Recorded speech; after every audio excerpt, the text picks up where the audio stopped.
ఇప్పుడు మనతో పాటు ఉన్నారు robotic urologist, kidney transplant surgeon, micro surgical andrologist, 11 world's records గ్రహీత అయినటువంటి డాక్టర్ కమ్మల శ్రీధర్ గారు. డాక్టర్ గారితో మాట్లాడే మరిన్ని విషయాలు తెలుసుకుందాం. నమస్తే డాక్టర్ గారు. నమస్కారం అమ్మా.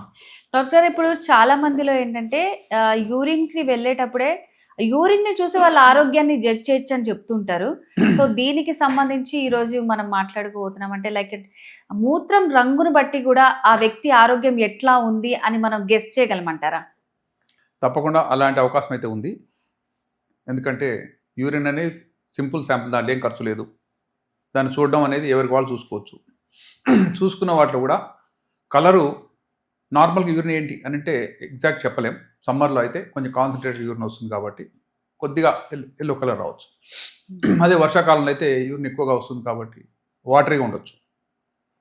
కానీ డార్క్ ఎల్లో వచ్చింది అనుకోండి, జాండీస్లో అలా జరుగుతుంది. జాండీస్ ఉన్న వాళ్ళకి ఫుల్ ఎల్లో కలర్. ఎలాంటి ఎల్లో అంటే డార్క్ ఎల్లో.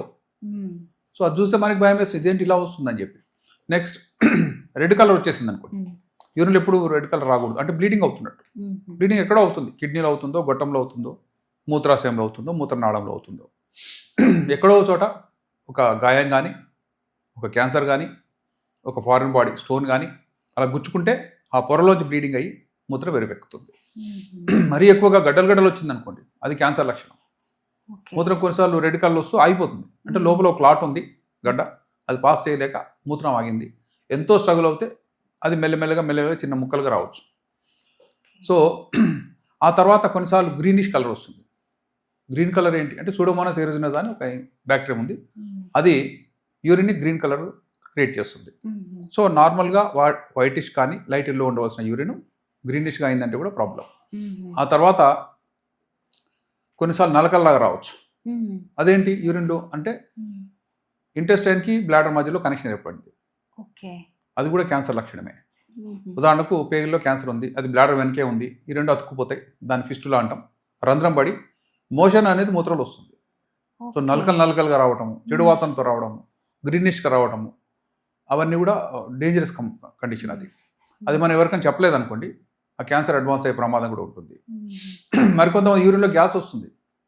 యూరిన్ అనేది లిక్విడ్, కిడ్నీలో ఓన్లీ లిక్విడే తయారవుతుంది, గ్యాస్ తయారు కాదు.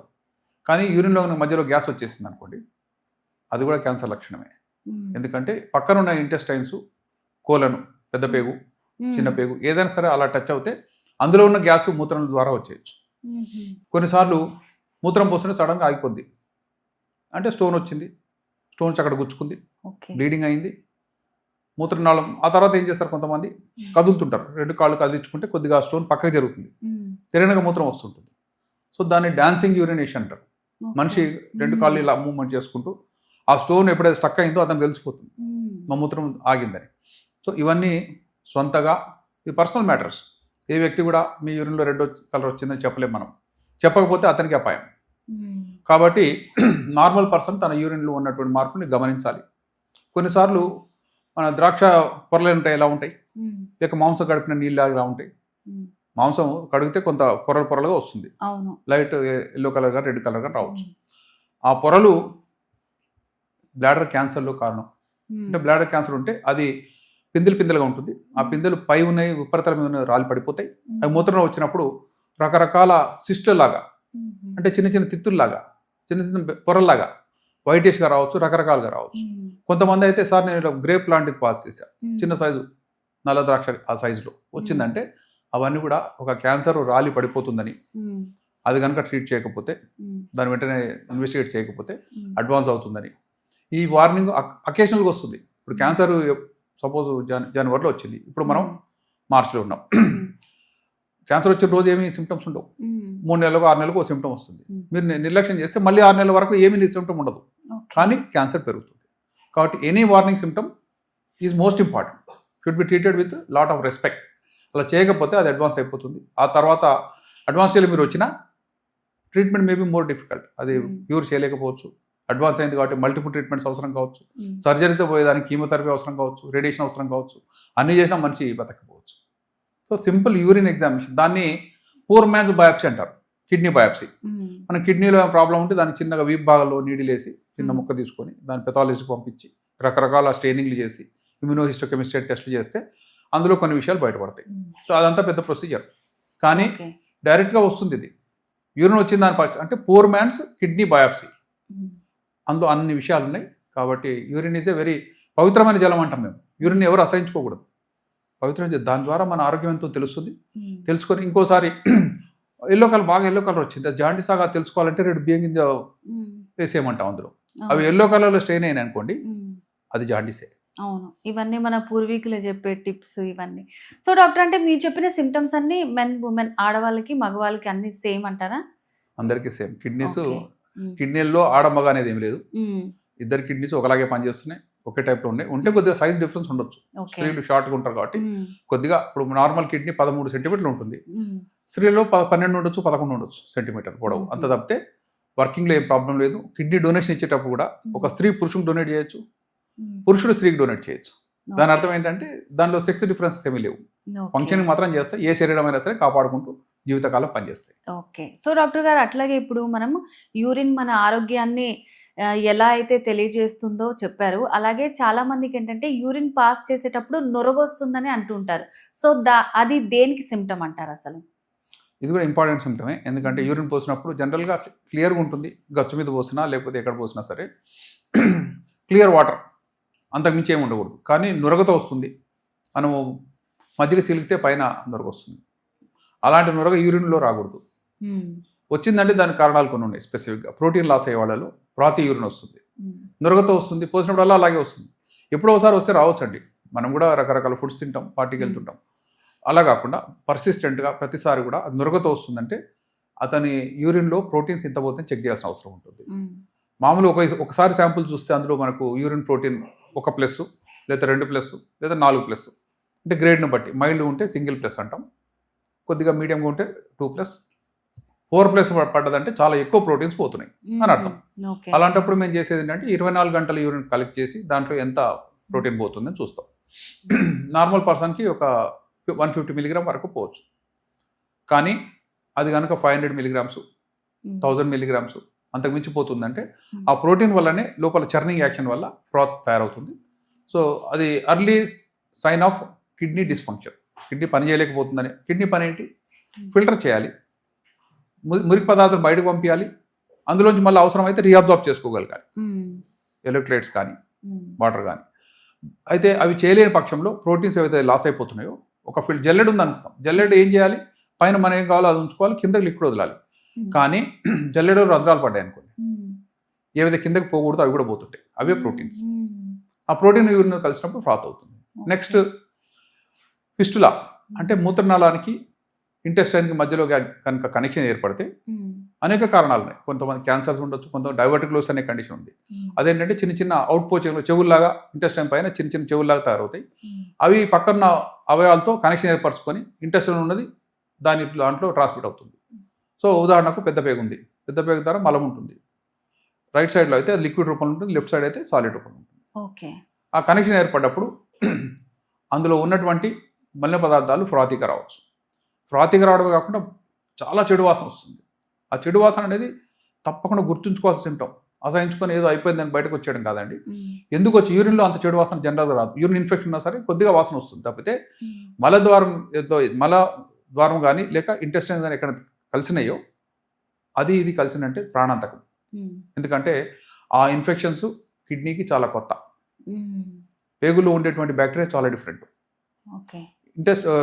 మూత్రనాళం ఉండే చాలా డిఫరెంట్. మూత్రనాళం చాలా డెలికేట్, సున్నితమైంది. కాబట్టి సింపుల్ ఈకోలై అని చెప్పి ప్రోటీస్ అని లేక సూడోమోనస్ అని సింపుల్ ఇన్ఫెక్షన్, వాటి టాబ్లెట్స్ ఇంజెక్షన్స్ తగ్గిపోతాయి. కానీ ఇంటెన్షన్స్ ఉన్నాయి చాలా భయంకరమైనవి, చాలా ఎక్కువగా ఉంటాయి. అయినా సరే ఆ నాళానికి అవి నార్మల్. కానీ దీన్ని కలిపేసామంటే మాత్రం తప్పకుండా ప్రమాదకరమైనది. ప్రాతిగా రావచ్చు, చెడు వాసనతో రావచ్చు, ఆగిపోవచ్చు, గడ్డలుగా ఉండి ఆ ముద్దలు పడుతున్నాయి అంటే వాటిని తీసుకురావాలి. మనకి డౌట్ వచ్చింది అనుకోండి, దాన్ని చిన్న టంబ్లర్లు పట్టుకొచ్చినా సరే దాన్ని ఎగ్జామ్ టెస్ట్ చేసి ఏంటి అసలు ప్రాబ్లం అనేది చెప్తారు. తప్పకుండా చెప్తాం. సో అంటే చాలా మందికి ఏంటంటే ఇప్పుడు యూరిన్ నుంచే తెలుసుకోవచ్చు అనమాట అన్ని ప్రాబ్లమ్స్ అనేది మీరు క్లియర్గా చెప్పారు. సో కొంతమందికి ఏంటంటే ఇది నార్మల్గా అంటూ ఉంటారు, ఎక్కువ వాష్రూమ్కి వెళ్ళే వాళ్ళనేమో నువ్వు షుగర్ పేషెంట్ రా అని ఎక్కిరిస్తూ ఉంటారు. అవును. సో సగటు మనిషి అసలు ప్రతి ఒక రోజులో ఎన్నిసార్లు యూరిన్ పాస్ చేయాలి, ఎన్నిసార్లు వెళ్తే హెల్దీ, అది సీజన్ వైజ్ గా కూడా మారుతుందా? సో మీరే చెప్పాలి. మంచి ప్రశ్న అమ్మ. ఎందుకంటే ఒక వ్యక్తి ఒక 4 నుంచి 6 గంటల మధ్యలో ఒకసారి వెళ్తుంటాడు. దాని లెక్క ఏంటంటే మన బ్లాడర్కి 500 ml కెపాసిటీ. పూర్తిగా నిండినప్పుడే మూత్రంకి వెళ్తాం. సగం నిండినప్పుడు ఎవరు పోవాల్సిన అవసరం కూడా లేదు. అయితే 24 గంటల్లో 8 గంటలు మనం 7-8 గంటలు పడుకుంటాం. సో 16 గంటలు మిగిలింది. 16 గంటల్లో 4 గంటలకు ఒకసారి వెళ్ళామంటే 4 16 అంటే 4 hours ఒకసారి వెళ్తే చాలు. 4 సార్లు పోస్తే చాలు. మరి ఏమన్నా ఇంకోసారి ఎక్స్ట్రా పోసినా 4 to 5 times పోస్తాం. పోసినప్పుడల్లా ఫుల్గా ఉన్న బ్లాడర్లోంచి కంప్లీట్గా ఎంప్టీ చేస్తాం. ఇది నార్మల్. అంతకంటే ఎక్కువ పోస్తున్నారు అనుకోండి, దాని అర్థం బాగా యూరిన్ వచ్చేసిందని కాదు. ఉన్న మూత్రాన్ని ఒకసారిగా ఖాళీ చేయలేక సగం ఇప్పుడు ఒక గంటకి మళ్ళీ ఇంకో సగం, ఒక గంటకి మళ్ళీ ఇంకో సగం, అలా దాన్ని ఫ్రీక్వెన్సీ అంటారు. అది డే టైంలో కొంతమందికి కావచ్చు, నైట్ టైంలో కూడా కావచ్చు. నైట్ టైంలో పదే లేస్తున్న యంగ్స్టర్ అనుకుందాం, 40 సంవత్సరాల లోపు వాళ్ళు, స్త్రీలైనా పురుషులైనా సరే, డే టైంలో నైట్లో కనుక ఎక్కువ సార్లు మూత్రం పోస్తుంటే వాళ్ళలో కిడ్నీ కాన్సన్ట్రేటింగ్ ఎబిలిటీ, అంటే కిడ్నీ ఎంత యూరిన్ ఉంచాలి, అంత వాటర్ మనం వెనక్కి తీసుకోవాలనేది దానికి లెక్క ఉంటుంది. ఉదాహరణకు మనం 3 లీటర్ తాగితే సరిపోద్ది వాటర్ పర్ డే అనుకుందాం. మనం 8 లీటర్ తాగేసాం. తాగినప్పుడు దానికి అర్థమవుతుందండి, ఈ 5 లీటర్ ఎక్స్ట్రా ఉంటే మనిషి ఉబ్బిపోతాడు. ఫేస్ వాపు వస్తుంది, కాళ్ళు వాపు వస్తాయి, పొట్ట ఉబ్బిపోతుంది, బ్రెయిన్లో వాపు వచ్చిందంటే మనిషిని గుర్తుపట్టలేము. తర్వాత ఫిట్స్ రావచ్చు, కోమాలకి వెళ్ళొచ్చు. లంగ్స్లో వాటర్ నిండితే గాలి ఎక్స్చేంజ్ కాదు, ఆక్సిజన్ ఎక్స్చేంజ్ కాక చుట్టుపక్కల ఆక్సిజన్ బాగున్నా సరే అతను గంతులేస్తూ ఎగబిలుస్తుంటాడు. అలా అని చెప్పి దాన్ని ఎయిర్ హంగర్ అంటారు, లేక డిస్నీ అంటారు మెడికల్. సో ఇవన్నీ ఎందుకైనా అంటే వాటర్ ఎక్కువగా ఉండడం వల్ల. సో ఎవరికైతే యూరిన్ని కాన్సన్ట్రేట్ చేయలేకపోయిందో కిడ్నీ, తన యొక్క కాన్సన్ట్రేట్ ఎబిలిటీ తగ్గిందో వాళ్ళకి మూత్రం ఎక్కువ వస్తుంది, ముఖ్యంగా నైట్లో ఎక్కువ వస్తుంది. తర్వాత మెల్లమెల్లగా డే టైంలో కూడా పోతూ ఉంటాం. మనం కొంతమంది గమనిస్తే ఆఫీస్ వర్క్లో గంటకి ఎవరు వెళ్ళిపోతారు అనుకో, అందరూ తలెత్తి చూస్తే ఏంటి చేస్తున్నాడు ఇక్కడ, ఇన్నిసార్లు ఎందుకు వెళ్తున్నాడు, ఏమైనా ప్రాబ్లమా అని అడుగుతాం. తెలిసినట్లయితే, పరిచయం ఉంటే. లేని పక్షంలో మనసులో అనుకుంటాం, ఇన్నిసార్లు ఎందుకు వెళ్తున్నాడో ఏంటో ప్రాబ్లం అనుకుంటాం. దాని అర్థం ఏంటంటే గంటకు పోరాదు, పోవాల్సిన అవసరం ఏర్పడదంటే అతనిలో ఏదో ఒక సమస్య ఉంది. కొంతమంది కంపల్సరీ డ్రింకర్స్ ఉంటారు, నీళ్ళు తాగితే బాగుంటుంది యూరాలజీ చెప్పేశారని అనుకొని తాగేస్తుంటారండి. ఎంత తాగాలనే దానికి లిమిట్ తెలియదు. యావరేజ్గా అయితే మేమేం చెప్తాము, ఒక 3 లీటర్స్ 2.5-3 లీటర్స్ చాలని చెప్తాం నార్మల్ టైంలో. సమ్మర్లో అయితే ఎక్కువ తాగొచ్చు, ఎందుకంటే చెమటలు పోతున్నాయి కాబట్టి ఇంకో లీటర్ ఎక్స్ట్రా, 3 to 4 లీటర్స్. కానీ కొంతమంది వాటర్ తాగడం ఒక హ్యాబిట్, వాటర్ తాగడం ఒక అబ్సెషన్, తాగి ఎక్కువ మూత్రం పోస్తుంటారు. సో అలాంటి వాళ్ళకి మేమేం చేస్తామంటే వాళ్ళ యూరిన్ ఎగ్జామిన్ చేయడం, స్పెసిఫిక్ గ్రావిటీ అని ఉంటుంది. అంటే ఇది కాన్సన్ట్రేట్ యూరినా, డైల్యూట్ యూరినా. దాని ద్వారా మనం తెలుసుకోవచ్చు ఈయన వాటర్ ఎక్కువ తాగి ఎక్కువ యూరిన్ వస్తుందా, లేకపోతే కిడ్నీ ప్రాబ్లం వల్ల ఎక్కువ యూరిన్ వస్తుందా. సింపుల్ టెస్ట్ ద్వారా తెలుస్తుంది. అదే 40 years దాటిన పురుషులు అనుకున్నాం, వాళ్ళలో ప్రాస్టేట్ గ్రంథి అనేది ఒకటి ఎన్లార్జ్ అవుతుంటుంది వయసుతో. మూత్రాశయం కింద అవుట్లెట్ దగ్గర ఉంటుంది, మూత్రనాళంకి ఒక ఉంగరం చుట్టినట్టుగా ఉంటుంది. అది పెరిగింది అనుకోండి, పెరిగితే లోపల టైట్ అయ్యి మన ఉంగరం టైట్ అయింది అనుకోండి, చెయ్యి నొప్పి పెడుతుంది. అట్లాగే ప్రాస్టేట్ గ్రంథి చుట్టుపక్కల ఉండి టైట్ అయ్యి మూత్రనాళాన్ని కనుక నొక్కేస్తే మూత్రం ఒక్కసారిగా ఖాళీ చేయలేరు. 500 ml ఉంది, ప్రాస్టేట్ గ్రంథి అడ్డుపడుతుంది, టైట్ చేస్తుంది అనుకోండి చుట్టుపక్కల నుంచి. అలాంటప్పుడు ఒక 200 ml పోసేటప్పటికి అలసిపోతారు ఆయన. ఎందుకంటే ఈ passing urine against resistance, prostate ఉండగా దానిలోంచి ఒత్తిడితో పోయాలి, మనిషి అలసిపోతాడు. చాలే ఇప్పటికైతే రిలీఫ్ వచ్చేది, బయటకు వస్తాడు. వచ్చిన మళ్ళీ ఒక గంటకు మళ్ళీ అదే అర్జు స్టార్ట్ అవుతుంది. కొంత యూరిన్ కొత్తగా కూడా తయారై ఉండొచ్చు. సో ఉన్న 500 ml ప్రతిసారి 200 ml పోసుకుంటూ, నేను చాలా పోసా అనుకుంటూ అనేక సార్లు వాష్రూమ్కి వెళ్తూ చివరికి మిగిలిపోయిన యూరిన్ వల్ల ఇన్ఫెక్షన్స్ అవుతుంటాయి. పోసిన ప్రతిసారి అనుమానం ఉంటుంది, నేను ఇంకా పోయలేదేమో, ఇంకా చాలా ఉందేమో, ఎందుకో పోయలేకపోతున్నా, చిన్నప్పుడు బాగా పోసేవాడిని, అంత దూరం పోసేవాడిని, ఇప్పుడైతే పోయలేకపోతున్నాను. That is also early prostate symptom. Nocturnal frequency పడుకున్నప్పుడే వస్తుంది. డే టైంలో ఎక్కువసార్లు పోసినా ఆయన గుర్తించకపోవచ్చు, కానీ నైట్లో ఏమైతే ఎన్నిసార్లు లేవాలి నైట్లో అనేది కూడా ఒక క్వశ్చన్. సో అంటే నైట్లో నార్మల్గా అయితే మీరు నిద్రపోతాం కాబట్టి 1-2 సార్లు అని చెప్పారు, అంతకంటే ఎక్కువ వెళ్తే వాళ్ళకి ప్రాబ్లం ఉన్నట్టే అనుకోవచ్చు అంటారా? సో అసలు ఈ ప్రాబ్లం ఎందుకు వస్తుంది అంటారు? జనరల్గా పడుకుంటే లేవాల్సిన అవసరం లేదమ్మా. మెజారిటీ ఒకసారి పడుకున్నాం అనుకోండి, 11కో 10కో 12కో పడుకుంటాం, 6-7 hours అందరం పడుకుంటాం. కొంతమంది ఎక్కువ పడుకున్నా తప్పేం లేదు, వాళ్ళ ఇష్టం. కానీ పడుకుంటే మళ్ళీ ఉదయం లేచి మూత్రం పోసే వరకు కూడా అతనికి నిద్ర మెలకు రాకూడదు. వచ్చిందనుకోండి ప్రాబ్లం. ఎందుకంటే ఆ 6 hours 7 hours ఎంత యూరిన్ నిండుతుంది అంటే 500 ml నిండుతుంది. 500 ml నిండితే దాన్ని కాపాడుకొని అటు పెట్టుకునేటువంటి కెపాసిటీ బ్లాడర్కి ఉంది, అంతే కదండి. 500 ml కెపాసిటీ ఉంది, నైట్ అంతా వెళ్తే 500 ml వచ్చింది, మధ్యలో ఎందుకు లేవాలి, ఉదయం లేసి చూసుకోవచ్చు. కానీ మధ్యలో పోస్తున్నారంటే మాత్రం ఐదర్ బ్లాడర్ చిన్నదైందా, బ్లాడర్లో ఇన్ఫెక్షన్ అయిందా, ప్రాస్టేట్ గడ్డ అడ్డుపడుతుందా, యూరినరీ కాన్సన్ట్రేటివ్ ఎబిలిటీ తగ్గి కిడ్నీ ఫంక్షన్ సరిగా లేదా, ఇవన్నీ విషయాలు తెలుసుకునే అవకాశం అయితే ఉంటుంది. కాబట్టి పదే లేస్తున్న వాడిని he needs investigation. I'm not saying there is a major disease, కానీ ఇన్వెస్టిగేట్ చేయాలి. ఎక్కువగా వాటర్ తాగే వాళ్ళని కూడా తాగవద్దని చెప్తాం. మీరందరూ అనుకోవచ్చు బాగా వాటర్ తాగితే కిడ్నీస్ బాగా వాష్ అవుట్ అవుతాయి. టు సమ్ ఎక్స్టెంట్ 3 లీటర్ తాగేవాడు 4 లీటర్ తాగొచ్చు, 4.5 లీటర్ తాగొచ్చు. అంతేగాని 6-7 లీటర్స్ తాగేటంటే ప్రాబ్లమే. It puts load on the kidneys. ఎంత ఎక్కువ తాగితే అంత పనిచేసి వాటిని బయటకు పంపాలి. ఎందుకు ఈ అనవసర ప్రయాస? ఆ వ్యక్తి తాగడమే కష్టం, తాగితే బయటకు పంపడం కిడ్నీకి ప్రాబ్లమే. కిడ్నీ కనుక సరిగా పనిచేయలేదు అనుకోండి, అలాంటి వాళ్ళకి వాటర్ తగ్గించమని చెప్తున్నాం. ఎందుకంటే మీరు తాగిన ప్రతిదీ కూడా కిడ్నీ బయటకు అదనంగా తీసుకుంటే కిడ్నీ బయటకు పంపాలి.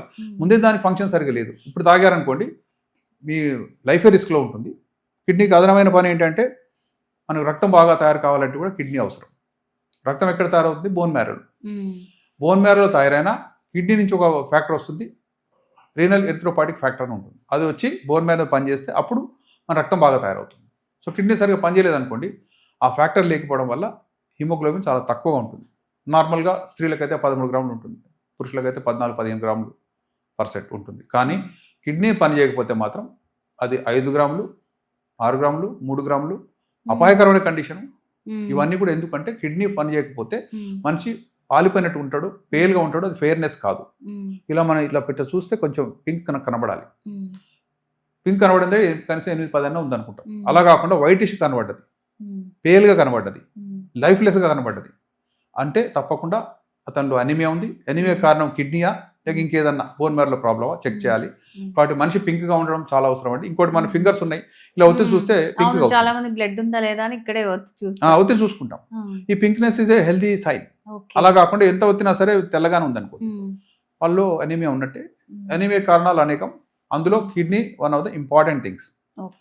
కిడ్నీ ఫంక్షన్ సరిగా లేకపోయినప్పుడల్లా అలాంటి అనీమియా వస్తుంది. 2 గ్రామ్స్ పేషెంట్ కూడా మేము చూసాం, కిడ్నీ ఫెయిల్ అయిన వాళ్ళు 2 గ్రామ్స్ అసలు ఎట్లా బ్రతుకుతున్నాడు అనే భయంతో మేము బాధపడుతున్నాం. మెల్లమెల్లగా వాళ్ళకి బ్లడ్ మొత్తం ఇస్తే వాళ్ళు ఫెయిల్ అయిపోతుంది హార్ట్. అందువల్ల వాళ్ళకి ప్యాక్డ్ సెల్స్ మాత్రం మెల్లగా 100 ml అట్లా ఇచ్చుకుంటూ మెల్లమెల్లగా అది హిమోగ్లోబిన్ 5 గ్రాములు 6 గ్రాములు అవుతాయి తప్ప అతను సేఫ్ కాదు. అది చాలా తక్కువే, కానీ బ్రతికుండాలంటే 6 గ్రాములు అని ఉండాలి నార్మల్గా నడిచి వెళ్ళాలంటే. లేకపోతే 2 గ్రామ్స్ వాళ్ళు ఎక్కడైనా కొలాప్స్ అయ్యి చనిపోవచ్చు. సో అందుకని మేము ఏం చెప్తాం, ప్రెగ్నెంట్ లేడీస్ అయినా ఎవరైనా లేడీస్ అయినా, అమ్మ 10 గ్రాములు ఉండాలమ్మా మినిమం. ఏం చేయాలన్నా సరే మీరు మీ బిడ్డకు పంచాలన్నా సరే మీ దగ్గర ఉండాలి కదా రిజర్వ్స్. అంతేగా ఇంకో అద్భుతం ఏంటంటే స్త్రీకి 8 గ్రాములే ఉందనుకోండి, అయినా సరే బిడ్డకు ఫస్ట్ మొత్తం అవసరమైతే ఇచ్చేసి తల్లిలో రక్తహీనత ఉంటుంది తప్పితే బిడ్డకు ఎట్టిపల్ల కొరత లేకుండా చూసేటువంటి సిస్టమ్ మన బాడీలో ఉంది. ఓ అద్భుతంగా గాడ్ డిజైన్ చేశాడు. 15 గ్రామ్స్ ఉన్న స్త్రీ కూడా తన బిడ్డకి ఎంతైతే ఐరన్ పంచుతుందో 5 గ్రామ్స్ ఉన్న స్త్రీ కూడా అంతే పంచుతుంది. అంటే తన నిస్వార్థంగా బిడ్డకు ఫస్ట్ ఇస్తుంది, మిగిలిన దాంతో బతుకుతుంది లేకపోతే లేదు. అలాంటి సిస్టమ్ ఉంది. కాబట్టి అందుకని తల్లికి చెప్తాం, అమ్మ నువ్వు బిడ్డకైతే పంచుతున్నావు కానీ నువ్వు బ్రతుకుంటావు తల్లి, డెలివరీ అయ్యే వరకు మీరు బాగుండాలి. ఒక హిమోగ్లోబినే కాదు, ప్రోటీన్స్ ఉండాలి, ఆమె కండ ఉండాలి, దాని ద్వారానే కదా బిడ్డకు కూడా పంచే అవకాశం ఉంటుంది. కాబట్టి ఇవన్నీ చూస్తుంటే మనిషి యొక్క ఆరోగ్యము తన యొక్క హిమోగ్లోబిన్ లెవెల్స్ ఉంటుంది. హిమోగ్లోబిన్ లెవెల్ కూడా కిడ్నీ పైన ఆధారపడి ఉంటుంది, apart from bone marrow. So doctor గారు, ఇప్పుడు అడిగే క్వశ్చన్ కూడా మన పెద్దవాళ్ళు పదే చెప్తూ ఉంటారు. సో ఎక్కడికన్నా వెళ్ళినప్పుడు ఏదన్నా చేసినప్పుడు చిన్నపిల్లల్లో అయినా సరే టాయిలెట్ ఆపుకోకూడదు అని చెప్తూ ఉంటారు. సో కొంతమంది ఏంటంటే ట్రావెల్ చేస్తుంటాము, అలాంటి ఫెసిలిటీస్ ఉండవు అని కూడా చాలామంది వాటర్ తాగకుండా యూరిన్ అట్లా ఆపేసుకుంటూ ఉంటారు 1 డే అంతా కూడా. సో నిజంగానే యూరిన్ ఆపుకోవటం వల్ల మనకి ఏమైనా ప్రాబ్లం అవుతుందంటారా బాడీకి? మంచి ప్రశ్న అమ్మా. ఎందుకంటే యూరిన్ ఆపడం అనేది ఎట్టి పరిస్థితుల్లో ఆరోగ్యకరమైనట్టు అలవాటు కానే కాదు. ఎందుకు కాదు అని అంటే, నార్మల్గా ఒక అడల్ట్ యొక్క కెపాసిటీ 500 ml అని చెప్పా, అది మేల్స్లో. స్త్రీలలో దాని కెపాసిటీ 800 ml 900 ml కూడా ఉండొచ్చు. ఎందుకు అలా అంటే, over a period of time వాళ్ళు చిన్నతనం నుంచి కూడా యూరిన్ ఆపుకోవడానికి అలవాటు పడ్డారు. ఎవరు చెప్పారు వాళ్ళకి ఆపుకోమని అంటే, కన్నతల్లి. వెళ్ళేటప్పుడు ఎక్కువ వాటర్ తాగకమ్మా, అక్కడ వాష్రూమ్స్ బాగాలేవు, పిల్లలే చెప్తుంటారు అమ్మ బాగాలేదు అక్కడ అని.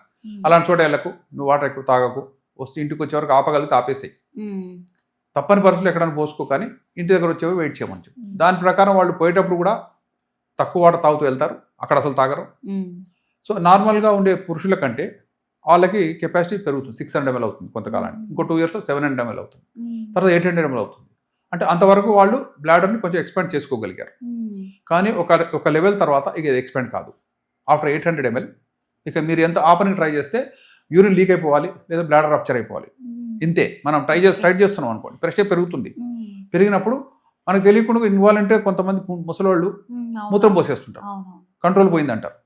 అంటే ఏంటి అంటే బ్లాడరు ఇక తట్టుకోలేక అతనికి ఏమో ప్లేస్ దొరకదు, అతను పోయాడు, కానీ ఇక్కడ నిండిపోయింది, ప్రెషర్ పెరిగిపోయింది. సో ఇదంతా కూడా ఒక విషియస్ సైకిల్ లాంటిది, ఆపుకోవడం.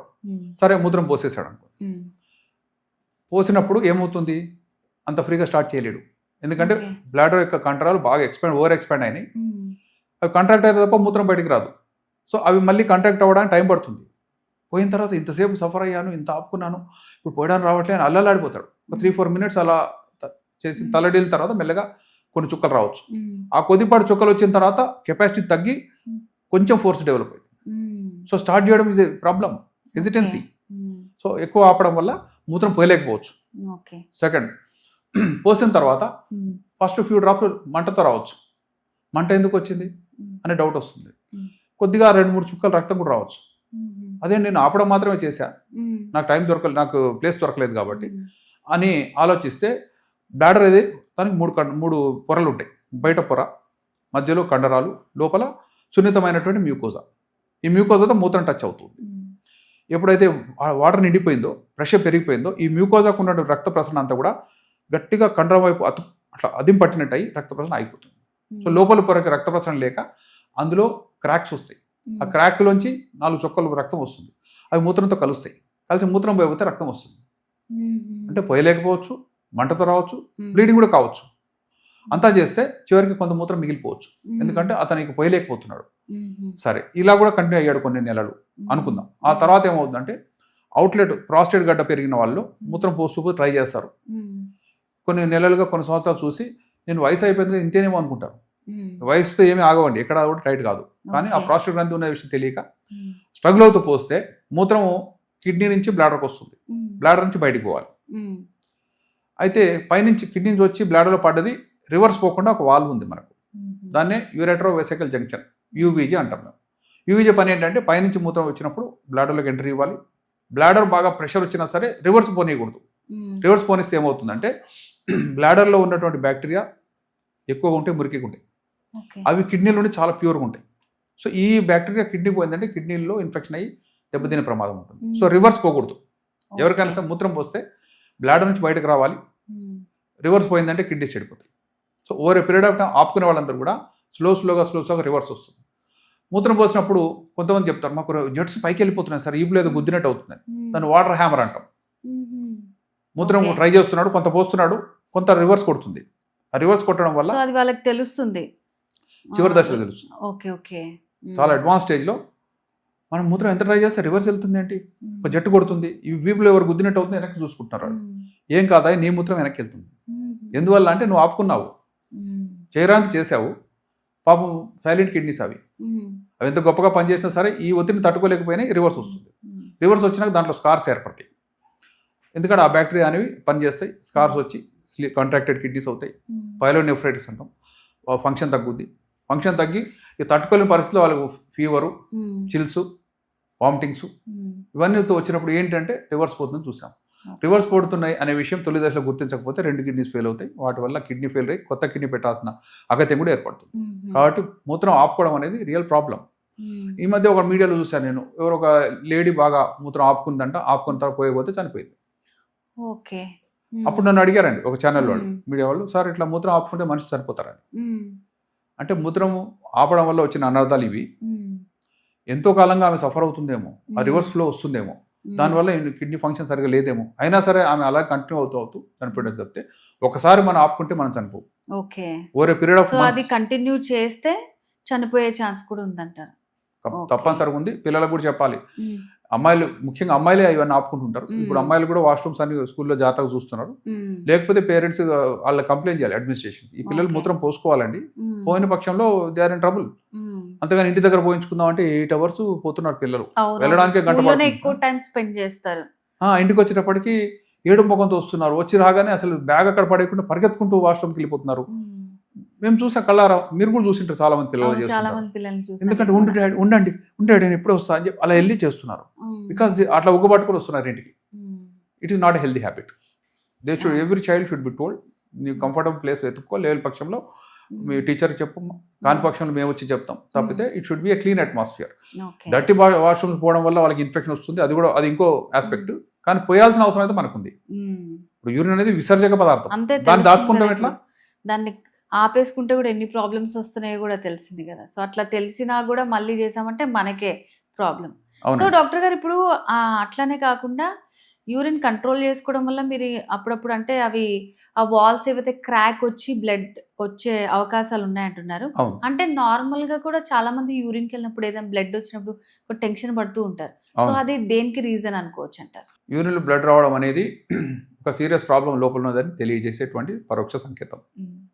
కామనెస్ట్ ఏంటి? స్టోన్స్ స్మూత్గా రౌండ్గా రేగిపళ్ళలాగా ఉండవండి.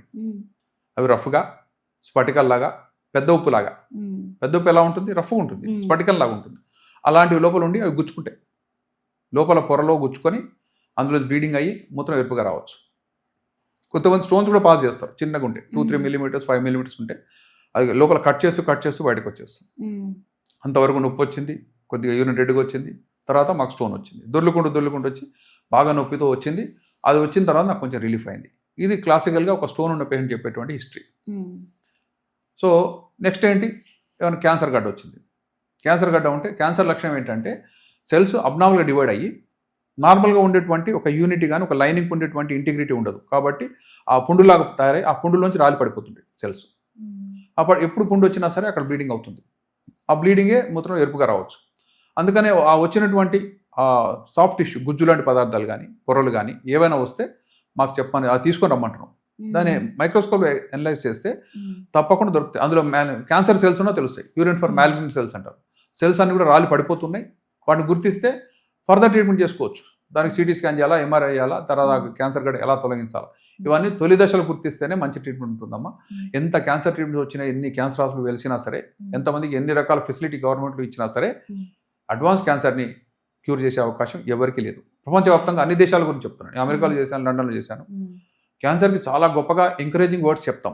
క్యాన్సర్ అంటే భయపడకండి, క్యాన్సర్ మిమ్మల్ని ఏం చేయదు, మా దగ్గర ఈ ట్రీట్మెంట్ ఉంది, మా దగ్గర ఆ ట్రీట్మెంట్ ఉంది, ఈ రేడియోథెరపీ ఉంది, ఐఎంఆర్టీ ఉంది, ఏవేవో చెప్తుంటారు. అంటే అవన్నీ మంచివి కాదని అనట్లే, మంచివే.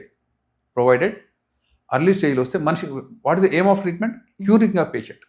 మీ క్యూర్ అయితే that is the end point, that is the point where we are aiming at. అది కాకుండా మీరు అడ్వాన్స్ స్టేజ్లో వచ్చేసిన తర్వాత క్యూర్ చేయలేమని చెప్పి చేసే ట్రీట్మెంట్ అన్ని కూడా ప్రొలాంగేషన్ ఆఫ్ లైఫ్ మాత్రమే. మీ సిమ్టమ్స్ కొంతవరకు తగ్గిస్తామండి, 6 నెలలు బతకచ్చు, 9 నెలలు బతకచ్చు, 9 బదులు 13 నెలలు బతకచ్చు. అందుకు ఇవన్నీ చేయండి అని కీమోథెరపీ చెప్తున్నాం. అంటే ఏంటి?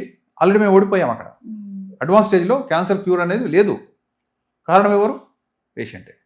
ఎందుకు అలా అయిందంటే అది పర్సనల్ కంప్లైంట్, రహస్యమైన కంప్లైంట్. ఇంకొకరు చూసే అవకాశం లేదు అక్కడ.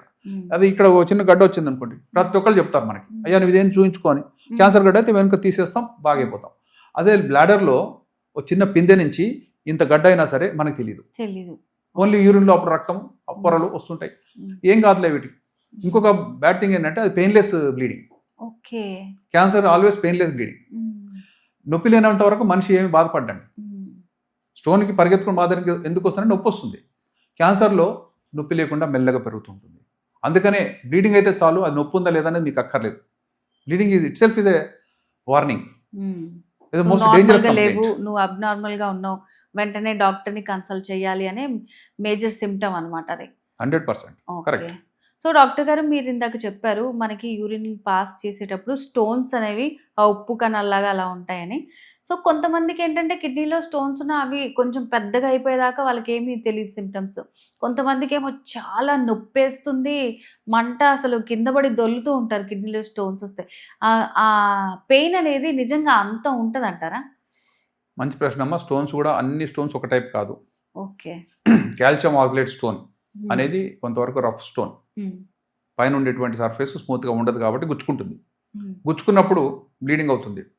ఎప్పుడైతే స్టోన్ వచ్చి గొట్టంలో ఇరుక్కొని మూత్ర ప్రవాహాన్ని ఆపగలిగిందో, ఉదాహరణకు లెఫ్ట్ కిడ్నీలో స్టోన్, ఆ గొట్టం స్టక్ అయింది, ఇంపాక్ట్ అయింది స్టోన్, అలాంటప్పుడు కిడ్నీ పైన ఎన్లార్జ్ అవుతుంది. ఎన్లార్జ్మెంట్ వల్ల కూడా పెయిన్ బాగా వస్తుంది. ప్లస్ స్టోన్స్ కొన్ని స్మూత్ స్టోన్స్ ఉన్నాయి. సిస్టైన్ స్టోన్ అని ఉంటుంది, ఎల్లో కలర్లో ఉంటుంది, సాఫ్ట్గా ఉంటుంది. అది నొప్పి కలిగించదు, ఎందుకంటే అది జారుకుంటూ వెళ్ళిపోతుంది, కట్ చేయదు, ఇంపాక్ట్ రాదు, పొరలో గుచ్చుకోదు. కాబట్టి కొన్ని స్టోన్స్ పెయిన్లెస్, షేప్ని బట్టి, సైజుని బట్టి. ఓ చిన్న సైజ్ అనుకోండి, అది అబ్స్ట్రాక్షన్ లేకపోతే వాళ్ళకి నొప్పి ఏమి ఉండదు. అలా కొన్ని నెలలుగా ఉంటుంటుంది, ఎప్పుడొకప్పుడు స్టోన్ పడిపోతుంది, బికాస్ సైజ్ ఈజ్ స్మాల్. కానీ 8 మిల్లీమీటర్ దాటిన ఏ స్టోన్ అయినా సరే ఎక్కడో చోట అడ్డుపడి కిడ్నీ దెబ్బతీస్తుంది. దాని సర్ఫేస్ కనుక రఫ్గా ఉంటే మాత్రం బ్లీడింగ్ అవుతుంది. అందుకే కొన్ని స్టోన్స్ బ్రౌన్ కలర్లో ఉంటాయి, అంటే అక్కడ కట్ అయ్యి దాని మీద బ్లడ్ డిపాజిట్ అయ్యి బ్లడ్ డైజెస్ట్ అయ్యి ఆ డైజెస్ట్ అయినటువంటి బ్లడ్ ప్రోడక్ట్సే గ్రీన్ కలర్లో బ్రౌన్ కలర్లో ఉంటాయి.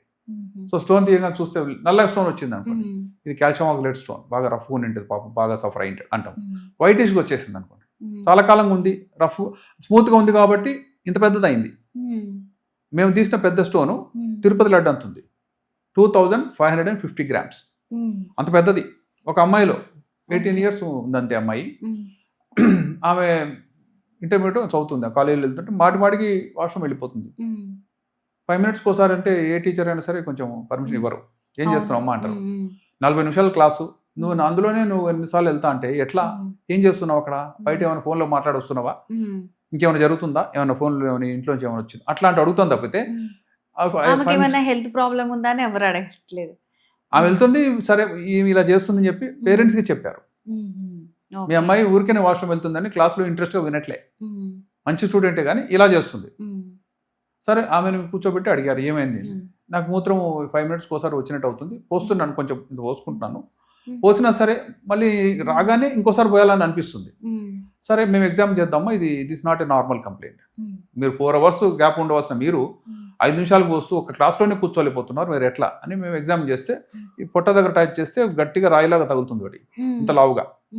ఇదేంటమ్మా అంటే ఇది దీని గురించి బాధలు కాకండి డాక్టర్ గారు, అది చిన్నప్పటి నుంచి నాకు ఉంది, 5 years 6 years నుంచి నాకు ఒక చిన్న గట్టిగా తగిలితే అని ఆడుకుంటాను, నేను ఫ్రీగా ఉన్నప్పుడు ఇటు వస్తే అటు వెళ్ళిపోతుంది, అటు వస్తే ఇటు వెళ్ళిపోతుంది. So but it is painless. నేను ఎవరికి చెప్పలే. ఇప్పుడు వాష్రూమ్ పదే పోతున్నాను, మీరు కంప్లైంట్ చేస్తున్నారు తప్పితే నేనేం కంప్లైంట్ చెప్పలేదండి అంటుంది. సరే ఒక ఎక్స్రే చేస్తే ఇంతలో రౌండ్గా వైటిష్గా ఒక ఉపేక్ షాడో కనబడుతుంది. అదేంటి అని చూస్తే తర్వాత మాకు అన్ని టెస్ట్ల ద్వారా తెలిసింది, it's a stone in the bladder, urinary బ్లాడర్లో నిండిపోయింది, తీయాలని చెప్పాము మేము. అమ్మా ఇది ఉండడం మంచిది కాదు, నీ కెపాసిటీ మొత్తం అది ఆక్యుపై చేసేసింది, నీకుండే 500 ml 490 ml అదే ఉంది, దాని పక్క నుంచి జారుకుంటూ 4 చుక్కలు వస్తున్నాయి, నీకు పోసేది అంతే పోస్తున్నావు అమ్మా. ఉండొచ్చు అండి, అట్లా ఉండొచ్చు, పర్లేదు, సరే తీస్తామని అతి కష్టం మీద ఒప్పించాం తీయాలని చెప్పి. నొప్పి లేని చోట తీయించుకోనివ్వరు. సర్జరీ అంటే భయం, ఆల్టర్నేటివ్ వైద్యం అంటే మరింత మోచు. ఇప్పుడు 4 సంవత్సరాలు ఈ మందు వాడేసేయండి, ఈ లేహ్యం తినేసేయండి అంటే అది యాక్సెప్ట్ చేస్తున్నారు. కానీ ఒక లేజర్ ప్రొసీజర్ చేయించుకోండి అమ్మా, ఈ రోజు మీకు ప్రాబ్లం సాల్వ్ అయితే రేపు పొద్దున ఇంటికి పంపిస్తాం అన్నా సరే అక్కడ ఎత్తుకుతున్నారు. ఏమేమి ఆల్టర్నేటివ్ వైద్యాలు ఉన్నాయి అంటే వాటికి వ్యతిరేకంగా నేను కాదు, కానీ వాటిలో లాంగ్ టర్మ్గా ఏదో సింపుల్గా అయిపోద్ది కదా, వీళ్ళంతా ఊరికి చాకు పెడతారు, కత్తులు పెడతారు, లేదా లేజర్ ఎనర్జీ పెడతారు అనుకుంటుంటారు. కాబట్టి స్టోన్స్ వాటి యొక్క సైజుని బట్టి కానీ, షేప్ని బట్టి కానీ, పొజిషన్ బట్టి కానీ మనిషికి నొప్పి కలిగిస్తాయా కలిగించవు అనేది నిర్ణీతం అవుతుంది. ఓకే.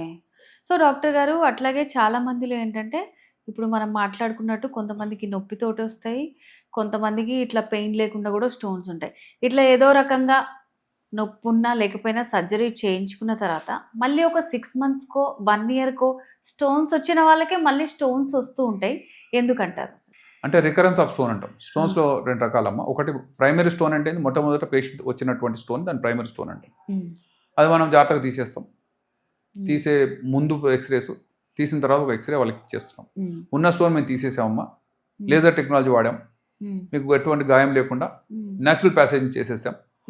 సేమ్ డే డిశ్చార్జ్ కొంతమందికి, నెక్స్ట్ డే డిశ్చార్జ్ కొంతమందికి, తప్పితే అంతకుమించి మేమేమి డిస్టర్బ్ చేయట్లేదు అని చెప్తున్నాం. చెప్పినప్పుడు సంతోషంగా వెళ్ళిపోతారు. వాళ్ళకి డైరెక్ట్ ప్రికాషన్ చెప్తున్నాం. ఆ స్టోన్ అనలైజ్ చేస్తున్నాం, అది కాల్షియం ఆక్సలేట్ స్టోనా, యూరిక్ యాసిడ్ స్టోనా, లేక అస్ట్రోవైట్ అంటే ట్రిపుల్ ఫాస్ఫేట్ స్టోనా, అలా మాకున్న వెరైటీస్లో మీకు ఇలాంటి స్టోన్ ఉంది, దీనికి ఈ ప్రికాషన్ చెప్తున్నాం. వాళ్ళు వెళ్ళిపోతున్నారు. ఒక నెలకు, ఒక సంవత్సరం 2 సంవత్సరాలకు మళ్ళీ వస్తారు, ఏదో చిన్నగా నొప్పి వచ్చిందని. దాంట్లో చూస్తే 2-3 చిన్న స్టోన్స్ ఉన్నాయి, మీరు సరిగ్గా లాస్ట్ టైం తీయలేదా అండి, ఆ పలుకులు మిగిలిపోయినా అండి అంటుంటారు. అంటే దాని అర్థం ఏంటంటే స్టోన్స్ మళ్ళీ వస్తే మొదటి ప్రొసీజర్ బ్లేమ్ చేసే అవకాశం అయితే ఉంది. ప్లస్ లేజర్ ప్రొసీజర్ని చాలా మంది కోర్సు చేస్తే చాలా మంచిగా వచ్చేస్తాయంట, మీరు లేజర్తో చేశారు కాబట్టి అన్ని చెల్లా చెదిరే మీకే కనబడకపోయింది సార్. అలాంటిది ఏమి ఉండదు. చేసేటప్పుడు ఎక్స్రే కంట్రోల్ ఉంటుంది, చక్కగా పౌడర్ అంతా మేము చూస్తాం, సక్షన్ చేసేస్తాం, కంప్లీట్గా అయిందని ఎండోస్కోప్లో మేము చూసిన తర్వాత, ఇమాజినరీ కాదు అది, అండర్ విజన్ మేము చూసుకొని కంప్లీట్ అయింది అన్న తర్వాత బయటకు వస్తున్నాం. అలా వచ్చే అవకాశాలు వెసులుబాటు మాకున్న ఎండోస్కోపీలో ఉంది, ఫ్లెక్సిబిలిటీలో ఉంది, లేజర్ ఎనర్జీలో ఉంది, ఎక్స్రే కంట్రోల్ ద్వారా ఉంది. కాబట్టి ఒక సర్జన్గా అన్ని కంప్లీట్ చేసి బయటకు వస్తాం.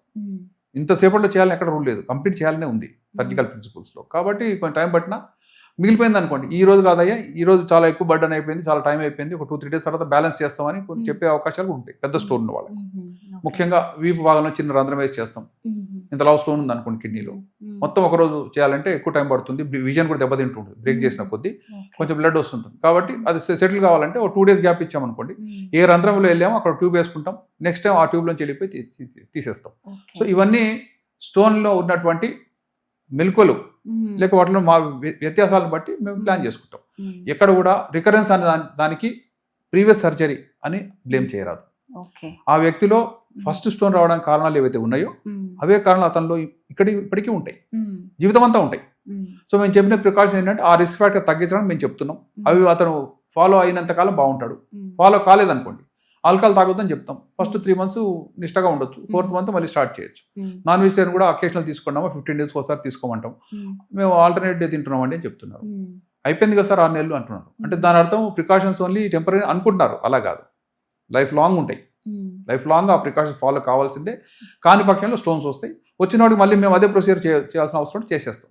కానీ సెకండ్ ప్రొసీజర్ చేసాం కాబట్టి ఫస్ట్ ప్రొసీజర్ యొక్క ఫెయిల్యూర్ అని కానీ ఫస్ట్ ప్రొసీజర్ ఇంపర్ఫెక్ట్ అని కానీ అనడానికి లేదు. అందుకే ఈ నింద రాకుండానే అయిపోయిన తర్వాత ఒక ఎక్స్రే ఇచ్చేస్తున్నాం, స్టోన్స్ లేవని మేము కన్ఫర్మ్ చేస్తున్నాం.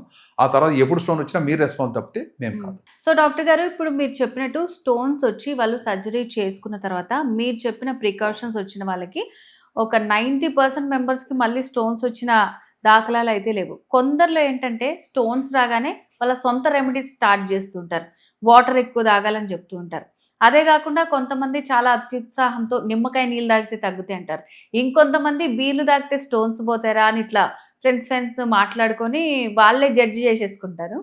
సో మరి స్టోన్స్ నిజంగా అంటే మళ్ళీ రాకుండా, లేకపోతే అసలు స్టోన్స్ రాకుండా వచ్చినా పోవడానికి ఇవన్నీ మరి కరెక్ట్ అంటారా, ఏమంటారు అసలు? స్టోన్ వస్తే 4 బీర్లు తాగేసాయి, ఒక 4 రోజులు గట్టిగా తాగేస్తే వస్తాయి అని చాలా మంది చెప్తుంటారు. కానీ అది సైంటిఫిక్గా కరెక్ట్ కాదు. ఎందుకంటే బీర్ అనేది కొంతవరకు డైయూరిటిక్ ఎఫెక్ట్, అంటే యూరిన్ ఎక్కువ వచ్చే విధంగా ఆ లిక్విడ్ పనిచేస్తుంది. కానీ దానిలో ఉండేటువంటి ఆక్సిలేట్స్ కానీ ఇతర క్రిస్టల్స్ కానీ స్టోన్ సైజుని పెంచే రిస్క్ కూడా ఉంది. ఎప్పుడు స్టోన్ బయటకు వస్తుందంటే ఒక 8 mm తక్కువగా ఉన్నప్పుడు మాత్రమే వచ్చే ఛాన్స్ ఉంటుంది. అది 12 mm స్టోన్ ఎంత బీర్ తాగినా సరే రాకపోగా దానిపైన ప్రెషర్ పెరిగి నొప్పి పెరిగే అవకాశం ఉంటుంది. కాబట్టి beer is not a treatment. Beer తాగితే పడిపోయింది మా ఫ్రెండ్కి అని అంటుంటారు. ఏదో చిన్న స్టోన్స్ ఉంటే పడిపోయి ఉండొచ్చు, అది బీర్ వల్ల కాదు, వారు తీసుకునే ఎక్కువ వాటర్ వల్ల కావచ్చు. వాటర్ ఎక్కువగా తాగడం అనేది మంచిదే. ఎప్పుడు స్టోన్ వచ్చింది చిన్న సైజులో ఉంది పడిపోయే అవకాశం ఉందన్నప్పుడు తాగొచ్చు. పెద్ద స్టోన్ ఉన్నవాడు బాగా వాటర్ తాగితే ఆ వాటర్ బయటకు రాలేక ఆ స్టోన్ అడ్డుపడి కిడ్నీ ఎన్లార్జ్మెంట్ పెరిగి ఫంక్షన్కి తగ్గి నొప్పి పెరిగే అవకాశం ఉంటుంది. కాబట్టి ఎప్పుడు వాటర్ ఎక్కువ తాగాలి అనేది పాసబుల్ స్టోన్ అంటాం.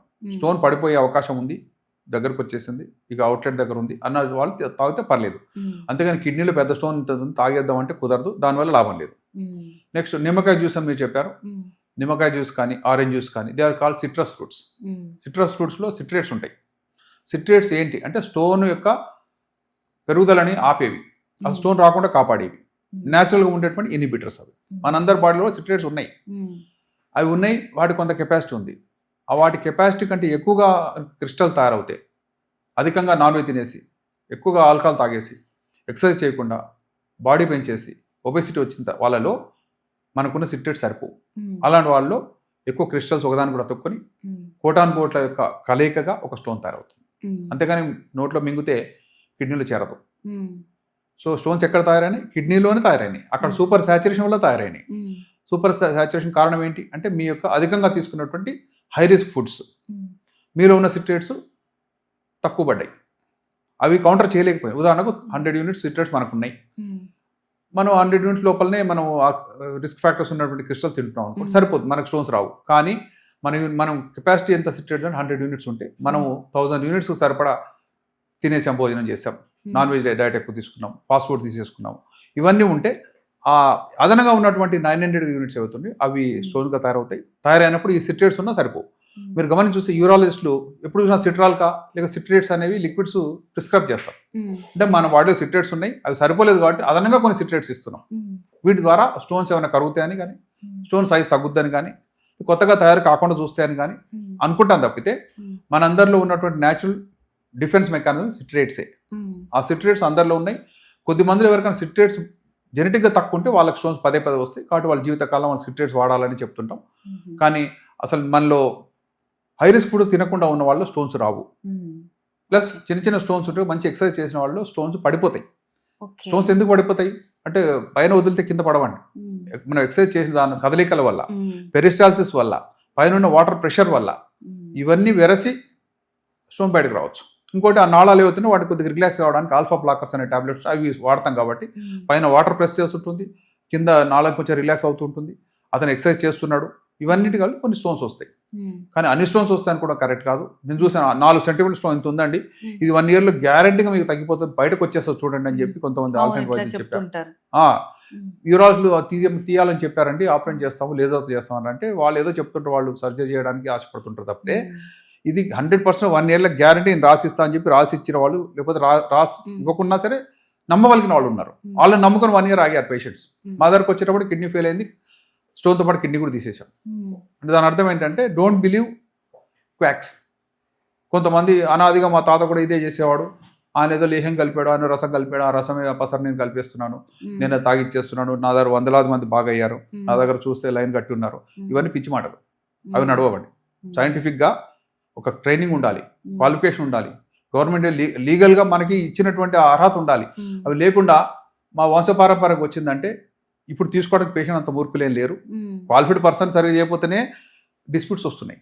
అన్క్వాలిఫైడ్ పర్సన్ చేస్తే రావా? మరి అలాంటి దగ్గర పోయారంటే తప్పేవారిది, వెళ్ళే వాళ్ళ యొక్క మూఢనమ్మకమే తప్పితే వాళ్ళు చేయలేరు. వాళ్ళు చెప్పే ఆ మాయమాటలు నువ్వు నమ్మి ఏదో 4 డబ్బులు సంపాదించి ట్రై చేస్తున్నారు తప్పితే వాళ్ళకి స్టోర్ వస్తే మాత్రం పరిగెత్తుకుంటూ మా దగ్గరకు వచ్చి ఆపరేషన్ చేయించుకోవడమో లేజర్ చేయించుకోవడం చేసేస్తారు. అంతే, ఏదో చిన్న సమస్యతో పోయేది అది కనుక నెగ్లెక్ట్ చేస్తే కిడ్నీ కూడా పోయే ఛాన్స్ ఉంది, తప్పనిసరిగా ఉంది. ఓకే. సో డాక్టర్ గారు ఇప్పుడు చాలా మందిలో ఏంటంటే యూరిన్ పాస్ చేసేటప్పుడు సో మనం దాంట్లో నొప్పి కలర్స్ గురించి ఏ కలర్లో వస్తే మనకి ఏ సిమ్టమ్స్ ఇవన్నీ తెలుసుకున్నాం. చాలామంది యూరిన్ పాస్ చేసేటప్పుడు మంటగా ఉంది అని చెప్తూ ఉంటారు. ఇది ఉమెన్లో ఎక్కువగా మనం వింటూ ఉంటాము. సో అంటే అలా మంట అనిపించినప్పుడు అది నిజంగా ఇన్ఫెక్షనే అంటారు, యూరిన్ ఇన్ఫెక్షనా? జనరల్గా యూరిన్ ఇన్ఫెక్షన్లో ఉండే ప్రధానమైన సిమ్టమ్ మంటే, డిసూరియా అంటాం మేము. డిసూరియా స్టోన్ ఉన్న వాళ్ళకి కూడా డిసూరియా మంట రావచ్చు, స్టోన్ లేని వాళ్ళకి కూడా రావచ్చు. సో స్టోన్ లేని వాళ్ళు అనుకుంటే నాకు ఏ ప్రాబ్లం లేదు, స్కానింగ్ నార్మల్గా వచ్చింది, అయినా సరే నాకు మంట వస్తుంది, మీరు ఎన్ని మందులు వాడినా సరే నాకు తగ్గట్లేదు, మరి ఈ మంటకు కారణం ఏంటి మీకు తెలియట్లేదా, ఇలాంటి మాటలు మాట్లాడతారు. అయితే మంటకు కారణాలు మనం తీసుకునే ఫుడ్స్ కూడా. ఎక్కువ ఆల్కహాల్ తాగే వాళ్ళకి యూరిన్ మంటతో వస్తుంది, ఎక్కువ నాన్ వెజ్ తిన్నా మంటతో వస్తుంది. అయితే లేడీస్లో మీరు చెప్పిన పాయింట్ ఒకటి వ్యాలిడ్ ఉంది, ఏంటంటే కొంతమందికి పదే యూరినరీ ఇన్ఫెక్షన్ వస్తుంది, వాళ్ళ దగ్గర ఏ ప్రాబ్లం ఉండదు కానీ వాళ్ళకి మాత్రం వస్తుంది. ఎందుకంటే మూత్రనాళము పక్కన ఉన్నటువంటి జర్నాంగ వ్యవస్థ ఈ రెండు పక్కన ఉండడం వల్ల ఒకదాని బ్యాక్టీరియా ఇంకో దాంట్లో ఎగబాకే అవకాశం ఉంటుంది. కొంతమందికి అక్కడ ఆర్ ఫ్యాక్టర్ ఉంటుంది, ఒక ఆర్ అనే రిసెప్టర్ ఉంటుంది, ఆ రిసెప్టర్ బ్యాక్టీరియాని ఎక్కువగా అతుక్కుంటుంటుంది, అందువల్ల వాళ్ళకి వస్తాయి. దాన్ని తెలుసుకోవాలంటే ఏం చేస్తాం, ఆ ఏరియాలో చిన్న బయాప్సీ ముక్క తీసుకుంటే వీళ్ళలో ఇన్ఫెక్షన్ని పదే ఆకర్షించేటువంటి ఫ్యాక్టర్స్ ఉన్నాయి. కాబట్టి వీళ్ళకి ఇచ్చే ట్రీట్మెంట్ ఏంటి అంటే అక్కడ ఉన్న బ్యాక్టీరియల్ కాలనైజేషన్ తగ్గడానికి లాంగ్ టర్మ్ సప్రెసివ్ థెరపీ అని ఉంటుంది. డైలీ ఒక టాబ్లెట్ వేసుకుంటే 6 నెలలు అని చెప్తున్నాం. జనరల్గా యాంటీబయాటిక్ అంటే 1 week వాడమంటాం. వీళ్ళలో లో డోసు సింపుల్ టాబ్లెట్ డైలీ ఒకటి 6 నెలలు వాడుకుంటే పదే ఇన్ఫెక్షన్ రాకుండా కాపాడొచ్చు. 6 నెలల తర్వాత ఆపేసినాక మళ్ళీ ఇన్ఫెక్షన్ వస్తే ఇంకొంతకాలం వాడమంటాం, లేని పక్షంలో వదిలేసుకోవచ్చు. పర్సనల్ హైజీన్ కానీ అక్కడ pH చాలా ఇంపార్టెంట్. pH జనరల్గా ఆ pH అసిడిక్ సైడ్లో ఉంటుంది స్త్రీలకు, ఎందుకంటే వాళ్ళకి ఇన్ఫెక్షన్ రాకుండా. ఆ pH కనుక అసిడిక్ కాకుండా ఆల్కలైన్ సైడ్ వెళ్ళింది అనుకోండి, అసిడిక్ pHని రెస్టోర్ చేయడానికి జెల్స్ వచ్చినాయి, వాళ్ళు పర్సనల్గా వేలుతోనే పూసుకోవచ్చు. దాంతో అసిడిటీ మెయింటైన్ అవుతే బ్యాక్టీరియాని కూడా అసిడ్లు చనిపోతాయి. కాబట్టి పదే ఇన్ఫెక్షన్ రాకుండా కూడా కాపాడే అవకాశాలు ఉన్నాయి. ఆ భాగంలో పూసుకునే కొన్ని క్రీమ్స్ కూడా ఉన్నాయి, యాంటీబయాటిక్ క్రీమ్స్. డైలీ అలా పూసుకున్నట్లయితే ఎంట్రీ పాయింట్లోనే బ్యాక్టీరియాని అరికట్టే అవకాశాలు పుష్కలంగా ఉంటాయి. సో డాక్టర్ గారు ఇప్పుడు ఇదైతే చాలా మందికి కామన్గా ఉండే క్వశ్చన్ అండి. సో ఇప్పుడు 90% ఉమెన్ కానీ మెన్ కానీ అందరు వర్కింగే ఉంటున్నారు, లేదంటే ట్రావెలర్స్ కూడా ఎక్కువైపోయారు. సో ఇలాంటి సిచ్యువేషన్స్లో బయట టాయిలెట్స్ యూజ్ చేయటం వల్ల, పబ్లిక్ టాయిలెట్స్ యూజ్ చేయటం వల్ల ఇన్ఫెక్షన్ అవుతుంది అని అంటూ ఉంటారు చాలామంది. సో అది ఒకవేళ నిజమైతే మరి మనం బయట ట్రావెల్ చేస్తున్నప్పుడు లేదంటే బయట ఆఫీస్లో ఉంటున్నప్పుడు ఎలాంటి జాగ్రత్తలు తీసుకోవాలంటారు మరి? జనరల్గా ఇన్ఫెక్టెడ్ వాష్రూమ్కి వెళ్ళినప్పుడు మనకు ఇన్ఫెక్షన్ వచ్చే అవకాశం అయితే ఉంటుంది. జనరల్గా డైరెక్ట్ కాంటాక్ట్ అయితే ఉండకూడదు. కొన్నిసార్లు toilet seat is dirty, direct కాంటాక్ట్లో ఉండకూడదు. మన ఆ ప్లేసెస్లో కూడా జనరల్గా దూరంగా ఉంటూ ఏదో కంప్లీట్ చేసుకొని రావడమే తప్పితే అక్కడ ఎక్కువసేపు స్పెండ్ చేయడం కానీ, లేకపోతే వేరే ఆబ్వియస్లీ అక్కడ డర్టీ మెటీరియల్ ఉందో దాని దగ్గర పోకపోవడం మంచిది. అంతకంటే ఒక ఆరు బయట ప్రదేశం బెటర్. ఎందుకంటే అక్కడ ఇన్ఫెక్షన్ ఏం లేదు, స్టాగ్నేషన్ లేదు. ఎందుకంటే బ్యాక్టీరియా ఎప్పుడైనా సరే స్టాగ్నెంట్ అయిన చోట మాత్రమే ఉంటాయి. కొన్నిసార్లు కమోడ్లో వాటర్ ఆల్రెడీ ఉంది, అది బయటకు పోవట్లేదు. It's a really infected material. అందులో మనం పోయడం అని అంటే వీఆర్ అట్రాక్టింగ్ ఇన్ఫెక్షన్. కాబట్టి క్లీన్ అట్మాస్ఫియర్ ఉండాలి. కావాలంటే మనమే దానిలో 4 బకెట్లు పోసిన తర్వాత పోసుకోవచ్చు. బయటకు వచ్చిన తర్వాత వెంటనే మన దగ్గర ఏమైనా ఉంటే ఒక ప్రివెంటివ్ యాంటీబయాటిక్స్ ఉంటాయి. ట్రైమిథాప్రిమ్ అని ఉంది, సల్ఫోమిథాక్సాల్ ఉంది. ఒక టాబ్లెట్ వేసుకుంటాం, ప్రివెంటివ్ వేసుకోవచ్చు. డర్టీ ఏరియాస్ ఎక్కడ వెళ్ళినా సరే మేము చెప్పేది ఒక టాబ్లెట్ వేసుకుంటే చాలు, కనీసం 3 రోజులు ప్రొటెక్షన్ ఇస్తుంది. ఆ సింపుల్ టాబ్లెట్స్ ఉన్నాయి, వాటి వల్ల రెసిస్టెన్స్ రాదు. అవసరప్పుడు మాత్రమే వాడాలి. ముఖ్యంగా ఇన్ఫెక్షన్ అన్ని కూడా స్త్రీలలో వస్తున్నాయి కాబట్టి స్త్రీలు వాళ్ళ ప్రదేశాన్ని ఎక్కడ కూడా కాంటాక్ట్లో రాకుండా, డర్టీ మెటీరియల్తో కాంటాక్ట్లో రాకుండా చూడాలి. పురుషులు అయితే ఎక్కడో కూర్చొని ఏదో పోసేస్తున్నారు తప్పితే స్త్రీలకి పదే ఇన్ఫెక్షన్ వచ్చే అవకాశాలు ఉన్నాయి కాబట్టి వాళ్ళు ఎక్కువ జాగ్రత్త వహించాలి. అన్క్లీన్ ప్లేసెస్లో వెళ్ళారనుకోండి, ఇమీడియట్గా ఒక యాంటీబయాటిక్ వాడమని చెప్తున్నాం. ఆ టాబ్లెట్ కూడా రాయించుకుని వెళ్తున్నారు చాలా మంది. ఉదాహరణకు నేను యాత్రకు వెళ్తున్నా అండి, కుంభమేళకి వెళ్ళాం, అక్కడ ఎంత క్లీన్లీనెస్ ఉంటుందో మనకు తెలుసా అండి? కానీ మనం పవిత్రతని వెళ్తున్నాం, మన నమ్మకంతో వెళ్తున్నాం. కానీ అక్కడ తీసుకునే జాగ్రత్తలు టాబ్లెట్లు రాయించుకొని 4 స్టెప్పులు తీసుకుని వెళ్ళిన కుటుంబాలు మా దగ్గర ఉన్నాయి. ముందు జాగ్రత్తగా అక్కడ బాగుండవు కదండి, మేము ముందే ఈ టాబ్లెట్ వేసుకుని వెళ్తాం, ఎందుకంటే తప్పదు, అక్కడ మనం వెళ్ళాల్సి వస్తాం. కాబట్టి అలా వేసుకుంటే ఎస్ ఆల్రెడీ మన బాడీలో మంచి యాంటీబయాటిక్ కాన్సన్ట్రేషన్ ఉంది కాబట్టి ఏదైనా ఇన్ఫెక్షన్ మనకు టచ్ అయినా సరే దాన్ని తిప్పికొట్టేటువంటి సత్తా మన బ్లడ్లో ఉన్నటువంటి యాంటీబయాటిక్ ఆల్రెడీ అవైలబుల్గా ఉంటుంది. దాని ద్వారా ఇక ఇన్ఫెక్షన్ రాకుండా కాపాడుకోవచ్చు. సో డాక్టర్ గారు, మనం ఆల్రెడీ దీని గురించి చాలాసార్లు మాట్లాడుకున్నాం. ఒక మనిషి ఎంతవరకు వాటర్ తాగాలి, సో అప్ టు సీజన్ని బట్టి 2-3 లీటర్స్ అట్లా అని చెప్పారు. కొంతమంది అస్సలు వాటరే తాగరు. సో నీళ్లు తాగకపోతే కూడా ఏదన్నా ప్రాబ్లం వస్తుందా? ఒకవేళ ఇన్ఫెక్ట్ అయితే ఫస్ట్ కిడ్నీస్కి ప్రాబ్లం వస్తుందంటారా, లేకపోతే బ్లాడర్కి ప్రాబ్లం వస్తుందంటారా? మంచి ప్రశ్న అమ్మ. అసలు మన నీళ్లు తాగడం, నీళ్ళని వాటర్ ఆఫ్ లైఫ్ అంటారు. మన శరీరం బ్రతుకుతున్నదే వాటర్ క్వాంటిటీ బాగుండడం వల్ల, హైడ్రేషన్ బాగుండడం వల్ల. మీరు గమనించి చూస్తే బాడీలో 55% వాటర్, 45% సాలిడ్ మెటీరియల్. దాని అర్థం ఏంటి? ఈ 55% వాటర్ అనేక స్పేసెస్లో లేకపోతే ఏది పనిచేయలేదు. లంగ్స్ పనిచేయలేవు, లివర్ పనిచేయలేదు, ఇంటెస్టైన్స్ పనిచేయలేవు, కిడ్నీస్ పనిచేయలేవు, బ్రెయిన్ పనిచేయలేదు. అసలు ఏ అవయవం కూడా వాటర్ తక్కువగా ఉంటే పనిచేయలేదు. కాబట్టి డిహైడ్రేషన్ అంటే వాటర్ తక్కువగా ఉండడం. డిహైడ్రేషన్తో మనిషి చనిపోతాడు. మీరు వినే ఉంటారు, లూజ్ మోషన్ అయింది, ట్రీట్మెంట్ సరిగ్గా ఇవ్వలేదు, బిడ్డ చనిపోయింది. చిన్నపిల్లలు చాలా ఫాస్ట్గా డౌన్ అవుతారు.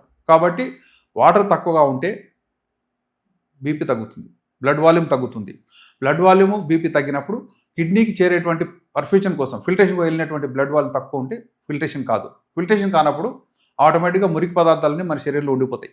ఉండిపోయిన తర్వాత వాటి వల్ల మనకు వామిటింగ్ వస్తుంది, వాటి వల్ల వాపులు వస్తాయి, వాటి వల్ల బ్రెయిన్ డల్ అవుతుంది, క్లౌడింగ్ ఆఫ్ కాన్షియస్ అవుతుంది, తర్వాత ఫిట్స్ వస్తాయి, తర్వాత కోమాలకు జారుకునే అవకాశం ఉంటుంది. బట్ వాటర్ ఇంటేక్ యావరేజ్ ఎంత ఉండాలి? మనకు దాహం అవుతుంది.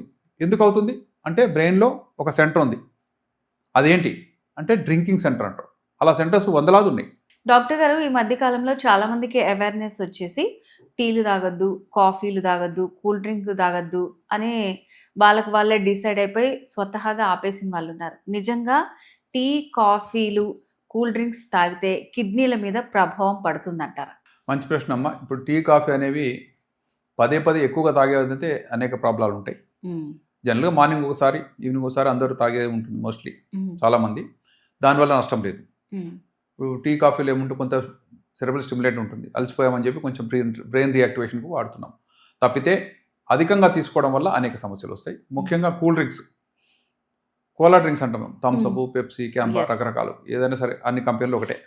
సో వాటిలో ఉండేది హై ఆక్సలేట్ కంటెంట్. ఆక్సలేట్స్ అని కిడ్నీలోంచి బయటకు రావాలి. సో వీటిని తాగడం వల్ల ఆక్సలేట్స్ ఎక్కువగా కాన్సన్ట్రేట్ అయ్యి అవి కాల్షియం అయాన్స్ తోటి కంబైన్ అయ్యి కాల్షియం ఆక్సలేట్ అనేది commonest stone in south India. ఇప్పుడు నార్త్ ఇండియా మేము చూసి అక్కడ యూరిక్ యాసిడ్ స్టోన్స్ ఎక్కువ కావు. వాళ్ళు పన్నీర్ ఎక్కువ తింటారు, మిల్క్ ప్రొడక్ట్స్, నాన్ వెజ్ ఎక్కువ తింటారు, వాళ్ళ సిస్టమ్ వేరు. సో మన ఆహార అలవాట్లను బట్టి మనకి కాల్షియం ఆక్సిలేట్ స్టోన్ వస్తుంది. ఆక్సిలేట్ ఎక్కడి నుంచి వచ్చింది అంటే కూల్ డ్రింక్స్లో, అంటే కోలా డ్రింక్స్లో వచ్చింది. ఫ్రూట్ జ్యూసెస్ కాదు అనేది, ఓన్లీ కోలా డ్రింక్స్. తర్వాత ఫాస్ట్ ఫుడ్స్ లో కూడా మీరు గమనించి చూసే చీజు, బర్గర్ చూడండి, దాంట్లో రకరకాల క్రీమ్స్ ఉంటాయి, అవన్నీ కూడా హై ఇన్ ఆక్సిలేట్ కంటెంట్. తర్వాత కొన్ని కాల్షియం, మిల్క్ ఎక్కువ తీసుకున్నారు అనుకోండి, కాల్షియం కూడా మనం ఎక్కువ తీసుకున్నట్లయితే ఈ రెండింటి combination is a deadly combination, దానివల్ల స్టోన్స్ వస్తాయి. మేమేం చెప్పేది ఏంటంటే కోలా డ్రింక్స్ తాగద్దు, అకేషనల్ వన్స్ ఇన్ వీక్ లేదా మీకు ఇష్టమైతే వన్స్ ఇన్ మంత్ అవసరమైతే తాగండి. లేకపోతే అదే టైంలో you can take a mango juice, orange citrus fruit juice, orange juice తాగండి. వేరే వాళ్ళు థమ్స్అప్ తాగనండి, మీరు ఆరెంజ్ జ్యూస్ తాగండి. వేరే వాళ్ళు స్ప్రైట్ తాగనండి, మీరు పైనాపిల్ జ్యూస్ తాగండి. అలా మేనేజ్ చేస్తే కరెక్ట్గా మనకు అవసరమైన సిట్రేట్స్ అందుతాయి, స్టోన్స్ రాకుండా కాపాడుతుంది, హైడ్రేషన్ లెవెల్ కూడా బాగానే మెయింటైన్ అవుతుంది. చాలామంది అంటే క్యాలరీస్ కూడా కాన్షియస్ చేసుకున్నారు ఈ మధ్య. క్యాలరీస్ ఆ కోలా డ్రింక్స్లో ఎక్కువ ఉంటున్నాయి, ఎందుకంటే స్వీటనింగ్ ఏజెంట్స్ ఎక్కువ ఉంటాయి దాంట్లో. బాగా షుగర్ కలిపితే కానీ ఆ టేస్ట్ రాదు. అదే ఫ్రూట్ జ్యూస్లో న్యాచురల్ షుగర్స్, వాటి వల్ల ఇబ్బంది రాదు. సో మళ్ళీ ప్రాసెస్ ఫ్రూట్ జ్యూస్లు కూడా మనకి చాలా ప్యాకెట్లో మంచి కలర్ఫుల్ ఫొటోస్ అన్నీ వేసి రియల్ ఫ్రూట్ జ్యూస్ అని చెప్తున్నారు, మరి అవి కూడా తాగొచ్చు అంటారా? ఏ ఫ్రూట్ జ్యూస్ అయినా సరే ఒకసారి వాటిని బాటిల్ చేశారు లేక స్టోర్ చేశారంటే ప్రిజర్వేటివ్ వాడాల్సిందే. ఆ కెమికల్స్ లేనిది అది అట్లా ఉండదు. మన ఇంట్లోనే ఒక నిమ్మకాయ జ్యూస్ పెట్టుకుందాం, 3 days తర్వాత చూస్తే అది వాసన వస్తుంది. కరెక్టే కాదా? మరి వాళ్ళు వారం రోజులు 15 రోజులు పెట్టి దానికి వ్యాలిడ్ అప్ టు అని డేట్ వేస్తున్నారంటే ప్రిజర్వేటివ్ ఉంది, కెమికల్స్ ఉన్నాయి. న్యాచురల్ జ్యూసే always better than any sort of stored and marketed juice. Chance ఉంటే మనమే తయారు చేసుకుందాం, లేదా ఫ్రూటే తినండి, జ్యూస్ తాగాలనే ఉంది, మీరు ఆరెంజ్ తినొచ్చు ఒకటి. తప్పితే వాటి కోసం వెళ్ళేసి రియల్ జ్యూస్ అనుకొని టేస్ట్ కోసం వెళ్ళొచ్చు, వాటిలో కూడా స్వీట్నర్స్ ఉంటాయి. రియల్గా చూస్తే ఫ్రెష్ జ్యూస్ లోపల ఎక్కువ షుగర్ ఉండదు, కానీ మీరు ఆ బాటిల్ దాంట్లో అన్నిలో చూస్తే బాగా స్వీట్గా ఉంటాయి అవి. ఎందుకంటే వాళ్ళు ప్రిజర్వేటివ్తో పాటు షుగర్ వేసేస్తారు. షుగర్ వేసి ఆ టేస్ట్కి మళ్ళీ అలవాటు పడిన ఆశతో చేస్తుండొచ్చు. So high sugar content, high calorie content, high chemicals, preservatives ఇన్ని కలిస్తే అది న్యాచురల్ జ్యూస్ కాకుండా పోతుంది. అకేషనల్ యూ మే టేక్, కానీ నాట్ రెగ్యులర్లీ. ఎందుకంటే మన ఫ్రూట్స్ అందుబాటులో ఉన్నాయి, మనం ఫ్రూట్ కొనుక్కు చేసుకుంటే మన కళ్ళ ముందు జరుగుతుంది, మనం అప్పటిదప్పుడే చేసుకుని తాగేసేయాలి. అంతేగాని మనం మళ్ళీ ఫ్రిడ్జ్లో పెట్టి 4 రోజుల తర్వాత తాగుదాం అంటే not a good thing. So doctor గారు, ఇప్పుడు సగటున ఒక మనిషి 40 years దాటిన తర్వాత యూరాలజీ పరంగా వాళ్ళు ఎలాంటి టెస్ట్లు చేయించుకోవాలంటారు, మెన్ కానీ ఉమెన్ కానీ? జనరల్గా పురుషుల్లో అయితే ప్రాస్టేట్ గ్రంథి అనేది ఒకటి ఉంటుంది, మూత్రాశయం కింద మూత్రనాళం యొక్క మొదటి భాగంలో ఒక రింగ్ లాగా ఉంటుంది. అది పెరిగి ఆ రింగ్ దగ్గరకు వచ్చేస్తూ ఉంటుంది, మూత్రనాళాన్ని కొద్దిగా కన్స్ట్రిక్ట్ చేస్తూ నొక్కి పడుతూ ఉంటుంది. అందువల్ల దాని సైజ్ ఏంటి, దాని యొక్క టైప్ ఆఫ్ గ్రోత్ ఏంటి, ఆ గ్రోత్ 2 రకాలు. ఒకటి నార్మల్ ఏజ్ రిలేటెడ్గా వచ్చే సింపుల్ ఎన్లార్జ్మెంట్, ఇంకోటి క్యాన్సరస్ ఎన్లార్జ్మెంట్. సో 40 to 50 మధ్యలో సింపుల్ ఎన్లార్జ్మెంట్స్ ఎక్కువ ఉంటాయి. 50 to 60 మధ్యలో అది పెరిగి మూత్రం ఆగిపోయే ప్రమాదం ఉంటుంది. 65 దాటిన తర్వాత అది క్యాన్సర్గా మారే ప్రమాదం ఉంటుంది. కాబట్టి యాన్యువల్గా ఒక అల్ట్రాసౌండ్ చేసుకుంటాం, స్కానింగ్ చేసుకొని ఆ స్కానింగ్లో కిడ్నీస్ ఎలా ఉన్నాయి, బ్లడ్ ఎలా ఉంది చూస్తాం, ప్రాస్టేట్ సైజ్ చూస్తాం, మూత్రం సరిగా వస్తుందా మిగిలిపోతుందని కూడా చూస్తాం. ఆ తర్వాత సింపుల్గా ఒక బ్లడ్ టెస్ట్ ఉంది, సీరం PSC అని ఉంది, ప్రాస్టేట్ స్పెసిఫిక్ యాంటీజెన్. ఇది క్యాన్సర్లో బాగా హై వెళ్ళిపోతుంది, సింపుల్ ఎన్లార్జ్మెంట్లో నార్మల్ దగ్గరలో ఉంటుంది. జనరల్గా 0 to 4 nanograms అనేది ఉంటే సింపుల్ ఎన్లార్జ్మెంట్, అది 20, 30, 40, 100, 1000 అయింది అనుకోండి, అది క్యాన్సర్ ఎన్లార్జ్మెంట్ కింద. సో అది ఎట్లా తెలుస్తుంది? ఓన్లీ బ్లడ్లోనే తెలుస్తుంది. మన ప్రాస్టేట్ ఎక్కడ ఉందో మనకే తెలియదు, దాన్ని ఫీల్ అయ్యే అవకాశం ఆ పర్సన్కి లేదు. మేము ఫీల్ అవ్వాలంటే అది చాలా డీప్ సీటెడ్గా ఉంది. సో ఇవన్నిటి మధ్యలో ప్రాస్టేట్ గ్రంథి అని పురుషుల్లో మాత్రం ఉంది కాబట్టి వాళ్ళు టెస్ట్ చేసుకోవాలి. మరి స్త్రీలు ఏం చేసుకోవాలి అంటే, జనరల్గా పదే ఇన్ఫెక్షన్ వస్తే ఒక స్కాన్ చేయమని చెప్తున్నాం. అందరూ కూడా ఒక బ్లడ్ టెస్ట్ చేయాలి. సీరం క్రియాటినిన్ అనే టెస్ట్ ఉంటుంది. సీరం క్రియాటినిన్ అనేది మన శరీరంలో తయారయ్యే ఒక మురికి పదార్థం. దాన్ని కిడ్నీస్ బయటకు పంపాలి. పంపితే మన బాడీలో 1 mg దగ్గరలో ఉండాలి. పంపకపోతే అది 8-10 mg అవుతుంది. అప్పుడు దాన్ని కిడ్నీ ఫెయిల్యూర్ అంటారు. సో క్రియాటిన్ నార్మల్గా 1 దగ్గర ఉందా లేదా చూసుకోవడానికి ఒక బ్లడ్ టెస్ట్ చేయాలి. తర్వాత ఒక యూరిన్ టెస్ట్ చేయమని చెప్తున్నాం. యూరిన్లో ప్రోటీన్ పోతుందా, యూరిన్లో షుగర్ పోతుందా, ఏమి పోవట్లేదు అనుకుంటే సంతోషం. పోతుంటే మాత్రం దాన్ని 24 hours టెస్ట్ చేసుకొని ఎంత తీవ్రంగా పోతుందని చూస్తాం. దానికి కూడా ట్రీట్మెంట్ వచ్చింది. సో ఒక సింపుల్ యూరిన్ టెస్ట్, ఒక బ్లడ్ టెస్ట్, ఒక స్కాన్. పురుషులైతే ఒక సీరం PSC అనే బ్లడ్ టెస్ట్. ఇవి చేస్తే చాలు యాన్యువల్గా. ఎక్కడ ప్రాబ్లం వచ్చినా సరే ముందే తెలుసుకోవచ్చు, ముందే క్యూర్ చేసే అవకాశం ఉంది. కిడ్నీస్ ఫెయిల్ కాకుండా కాపాడే అవకాశాలు పుష్కలంగా ఉంటాయి. సో అంటే ఈ ప్రాస్టేట్ గ్రంథి అనేది పెద్దగా అయితే నిజంగా అది క్యాన్సరే అంటారా డాక్టర్ గారు? మరి కాదమ్మా, సింపుల్ ఎన్లార్జ్మెంట్ కూడా పెద్దగా కావచ్చు. సింపుల్ ఎన్లార్జ్మెంట్లో నార్మల్గా 15 grams ఉంటుంది, అది 30 గ్రాములు అయింది అనుకోండి, ప్రాబ్లం కలిగించవచ్చు, కలిగించకపోవచ్చు. ఓకే. 70 గ్రాములు అయింది అనుకోండి, కొంత ఛాన్సెస్ ఆర్ దేర్ కొంతవరకు. 150 గ్రాములు ఉన్న వాళ్ళు కూడా మంచిగా మూత్రం పోస్తున్నారు, గడ్డ మాత్రం పెరుగుతుంది, అలా కూడా ఉంటుంది. సో సైజుని బట్టి సిమ్టమ్స్ ప్రపోర్షనేట్గా ఏమి ఉండవు. కాబట్టి సైజు ఎంత ఉంది, సైజ్ కంప్లైంట్స్ ఏమున్నాయి, ఈ రెండు మ్యాచింగ్ చేస్తాం. పెద్ద గ్లాండ్ ఉన్నా సరే కంప్లైంట్ లేకపోతే వాళ్ళని వదిలేస్తాం. అయ్యా నువ్వు అట్లాగే చూడు, ఎంతకాలం పోస్తావు పోసుకోండి, మీకు ప్రాబ్లం అయినప్పుడు దాన్ని టచ్ చేద్దామని. క్యాన్సర్లు అలా కాదు. క్యాన్సర్ సైజు చిన్నగున్నా పెద్దగున్నా ఒకసారి మొదలైందంటే అది చీల్చుకుంటూ వెళ్ళిపోతుంది. సో ఇర్రెగ్యులర్గా ఉంటుంది, పక్క అవయవాలకు వెళ్ళిపోతుంటుంది, సీరం పిఎస్ఏ పెరుగుతుంది, బ్లడ్ టెస్ట్. సో వీటి ద్వారా మనకి అనుమానం వస్తే దాన్ని చిన్నగా నీళ్ళు వేసి బయాప్సీ చేస్తున్నాం. ఆ బయాప్సీలో క్యాన్సర్ అని వచ్చింది అనుకోండి, తొలి దశలో ఉంటే అర్లీ స్టేజ్లో ఉంటే దాన్ని పెకలించి వేస్తున్నాం. దానికి రోబోటిక్ సర్జరీ వాడుతున్నాం, రోబోటిక్ అసిస్టెడ్ ప్రాస్టెటెక్టమీ. దాని ద్వారా అర్లీ క్యాన్సర్స్ అని కూడా ఎప్పుడు దొరుకుతాయి, యాన్యువల్ చెకప్ చేసిన వాడికే దొరుకుతాయి. 40 ఇయర్స్ చేస్తున్నాడు, 48th ఇయర్నో 50th ఇయర్నో ఇలాంటిది కనబడ్డది, దాన్ని క్యూర్ చేయొచ్చు. అదే గడ్డ పెరిగి ఇతర ప్రదేశాలు పాకిన తర్వాత మా దగ్గరకు వచ్చాడు, అప్పుడు పిఎస్ఏ ఫస్ట్ టైం చేశాడు అనుకుందాం, అది 150 ఉంది అనుకుందాం. ఆ టైంలో క్యాన్సర్ ప్రాస్టేట్ తీసినా సరే ఇతర భాగాలకు వెళ్ళింది కాబట్టి పెద్దగా లాభం ఉండదు. తీస్తాం కానీ క్యూర్ కాదు, దీన్ని తీస్తాం, వాటికి ట్రీట్మెంట్ ఇవ్వాలి. ఇవన్నీ చూస్తుంటే కీమోథెరపీ, రేడియోథెరపీ అవి కూడా ఇబ్బందిగానే ఉంటాయి. కీమోథెరపీ ఇస్ నెవర్ ప్లెజెంట్, కానీ ఇక తప్పదు, ఆయన ప్రాణం అపాయం ఉంది కాబట్టి అది ఇస్తున్నాం. దాని కాంప్లికేషన్ ముందే చెప్తున్నాం. ఎన్ని చేసినా సరే లైఫ్ ఈజ్ లిమిటెడ్ మన తప్పు వల్ల. ముందు డిటెక్ట్ చేస్తే మరి అన్ని ఫెసిలిటీస్ అందుబాటులో ఉన్నాయి, ఇంత టెక్నాలజీ అందుబాటులోకి వచ్చింది. రోబోటిక్ సర్జరీ నేను 2004లో అమెరికాలో హెన్రీ ఫోర్డ్ హెల్త్ సిస్టమ్ అని డెట్రాయిట్లో చేశాను. అప్పుడు రోబో లేదు ఇండియాలో, 2010లో వచ్చింది. అలా నేర్చుకోవడం వల్ల మాకు తొలి దశలో మాకు అవకాశం వచ్చింది. అప్పుడు అనుకో ఎందుకు ఈ రోబో వాడుతున్నారు, మనమే చేస్తున్నాం కదా సర్జరీస్ అని. అంటే రోబోటిక్ సర్జరీలో ఉన్న అనేక అడ్వాంటేజెస్ ఉన్నాయి. ఆ ఫింగర్స్ అన్ని కూడా స్టెయిన్లెస్ స్టీల్ దాంతో మెటల్తో ఉంటాయి, చాలా ఫైన్ టిప్గా ఉంటాయి. ప్రతిదానికి ఒక లైట్ ఉంటుంది, దానికి ఒక మ్యాగ్నిఫికేషన్ ఉంటుంది, 16 రెట్లు పెద్దగా కనబడుతుంది. డీప్ సీటెడ్ ఏరియాస్, ఇన్యాక్సెసిబుల్ ఏరియాస్లో మనం ఇలిమినేట్ చేసి చూస్తున్నాం. ప్లస్ మన చేతికి మనం కరెంట్ ఇచ్చుకుంటే మనకు చేయగలిపోతుంది. కానీ ఆ రోబోటిక్ ఆర్మ్స్కి మనం ఎటువంటి కరెంట్ అయినా ఇవ్వచ్చు, ఎలక్ట్రిక్ కరెంట్ ఇవ్వచ్చు, లేజర్ ఎనర్జీ ఇవ్వచ్చు. ఒకే ఇన్స్ట్రుమెంట్ 4 రకాలుగా పనిచేస్తుంది. మనకు Zoom in and Zoom out అనేవి పెడల్స్ ఉంటాయి, మాస్టర్ కంట్రోల్ చేతిలో ఉంటాయి. సో ఇవన్నీ చూస్తే క్యాన్సర్ దగ్గరికి వెళ్లే ముందే మన బ్లడ్ లాస్ కాకుండా కాపాడుకోవచ్చు. పెద్దదిగా కనబడింది కాబట్టి errors are very less. Plus మనం ఓన్లీ మాస్టర్ కంట్రోల్ కదిలిస్తున్నాం, యాక్చువల్ సర్జరీ చేస్తుంది రోబోటిక్ ఆర్మ్ కాబట్టి ఫెటింగ్ అనేది చాలా తక్కువ. సర్జన్స్ ఎవరైనా 4 గంటలు ఆపరేషన్ చేస్తే కొంత అలసిపోతారు. ఫింగర్స్ అబ్బా నొప్పులు వస్తుంది, కొంచెం గ్యాప్ తీసుకుందాం, ఇంకొకరిని పిలుచుకుని నువ్వు చేస్తుండే కొంచెంసేపు అట్లా. రోబోకి నో ఎగ్జాషన్, మెటల్ అది. మనం చేసే ఈ మూవ్మెంట్ ఏదో ఉందో మాస్టర్ కంట్రోల్ ద్వారా దానికి పెద్ద ఎగ్జాషన్ ఏమి ఉండదు. సో ఇవన్నీ చూస్తుంటే రోబోటిక్ సర్జరీ ద్వారా క్యాన్సర్స్ని ఫాస్ట్గా చేయొచ్చు, బ్లడ్లెస్ ఫీల్డ్తో చేయొచ్చు, సంపూర్ణంగా తీయొచ్చు, ఇతర అవయవాలకి ఎటువంటి గాయం కాకుండా చూసుకోవచ్చు. ప్లస్ ఫాస్టర్ సర్జరీ, 4 గంటల సర్జరీ గంటలు అయింది అనుకోండి, patient recovers faster, anaesthesia duration తగ్గుతుంది, అన్ని రిస్క్ ఫ్యాక్టర్ తగ్గుతాయి, బ్లడ్ ట్రాన్స్ఫ్యూషన్ అనేది లేకుండా చేయొచ్చు. ఇవన్నీ చూస్తుంటే తొలి దశలో క్యాన్సర్ గుర్తిస్తే రోబోటిక్ సర్జరీ కానీ ల్యాప్రోస్కోపీ కానీ అన్ని రకాల విషయాలు మీకు హెల్ప్ చేస్తాయి, క్యూర్ చేస్తాయి. లేట్ స్టేజ్లో వస్తే ఇవన్నీ కలిసినా సరే క్యూర్ చేయలేకపోవచ్చు. అది మన స్వయంకృత అపరాధం అని తెలుసుకోవాలి. ఓకే. సో డాక్టర్ గారు, మనం ఎక్కువగా కిడ్నీ సమస్యలు అనేవి షుగర్, బీపీ ఉన్న వాళ్ళలో ఆల్మోస్ట్ ఒక 80% పీపుల్లో మనము చూస్తూ ఉంటాం. సో షుగర్, బీపీ ఉన్న వాళ్ళకే కిడ్నీ సమస్యలు వస్తాయా? అసలు ఏంటంటారు రీజన్? మంచి ప్రశ్న అమ్మా. ఎందుకంటే షుగర్, బీపీ ఉన్న వాళ్ళలో ఒక 20 years 15 years అయిన తర్వాత మెల్లగా ఇతర అవయవాలకి కొద్దిగా కాంప్లికేషన్ స్టార్ట్ అవుతాయి. బీపీ అంటే ఏంటి? బాగా ప్రెషర్ పెరగటం, 120/80 నార్మల్, ఏజ్ కొంత 160/110 అయింది, లేక 180/120 అయింది, ఇవన్నీ కూడా హై బీపీ. ఎక్కువ ప్రెషర్ కనుక అవయవాలకు వెళ్తే ఆ అవయవాల లోపల నాళాలు మూసుకుపోతాయి, లోపల ఉన్న పొరలు కొద్దిగా దళసరిగా మారి ప్రెషర్ పెరిగి దానివల్ల ఎఫెక్ట్ అయ్యి బ్రెయిన్కి తగిలింది అనుకోండి, అది సెరెబ్రల్ స్ట్రోక్ అంటాం. బీపీ ఎక్కువగా ఉంది, బ్రెయిన్ బాగానే ఉంది, కానీ ఈ ప్రెషర్ వెళ్ళి అక్కడ చిన్న చిన్న రక్తనాళాలు చిట్లించింది. ఆ చిట్లినందువల్ల క్లాట్ అయింది. ఆ క్లాట్ ప్రెస్ చేసింది, ఆ ఇంపార్టెంట్ సెంటర్ దెబ్బతిన్నది. కాబట్టి ఒక సైడ్ చెయ్యి, కాలు పడిపోతున్నాయి. అంటే బీపీ వల్ల ఏమైంది? బీపీ వచ్చిన రోజు ఏమి ఉండదండి, ఒక 10 years బాగానే ఉండొచ్చు. కంట్రోల్లో ఉన్న వాళ్ళకు కూడా ఆఫ్టర్ 20 years ఏదో ఒక చిన్న చిన్న కాంప్లికేషన్ స్టార్ట్ అవుతున్నాయి. కాబట్టి బీపీ రాకుండా చూసుకోవాలి, వచ్చిన వాళ్ళు చాలా స్ట్రిక్ట్గా దాన్ని కంట్రోల్లో చూసుకోవాలి. షుగర్ కూడా అంతే. షుగర్ ఏం చేస్తుంది? ఎక్కువ షుగర్ ఉండడం వల్ల ఇన్ఫెక్షన్ ఛాన్సెస్ ఆర్ మోర్. బ్యాక్టీరియాకి షుగరే కావాలి.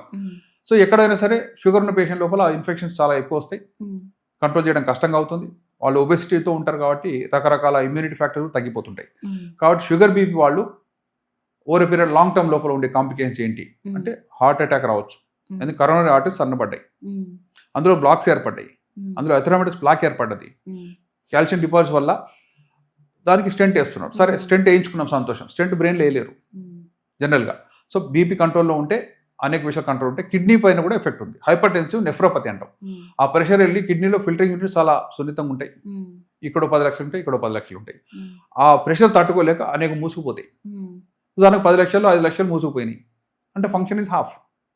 ఇటు హాఫ్ అయింది, ఇటు హాఫ్ అయింది. స్లోగా క్రియేటిన్ అనేది 1 మిలీగ్రామ్ ఉండేది 3 మిలీగ్రామ్ కావచ్చు, 5 మిలీగ్రామ్ కావచ్చు, చివరికి 8 మిలీగ్రామ్ అయితే కిడ్నీ ఫెయిల్ అంటున్నాం.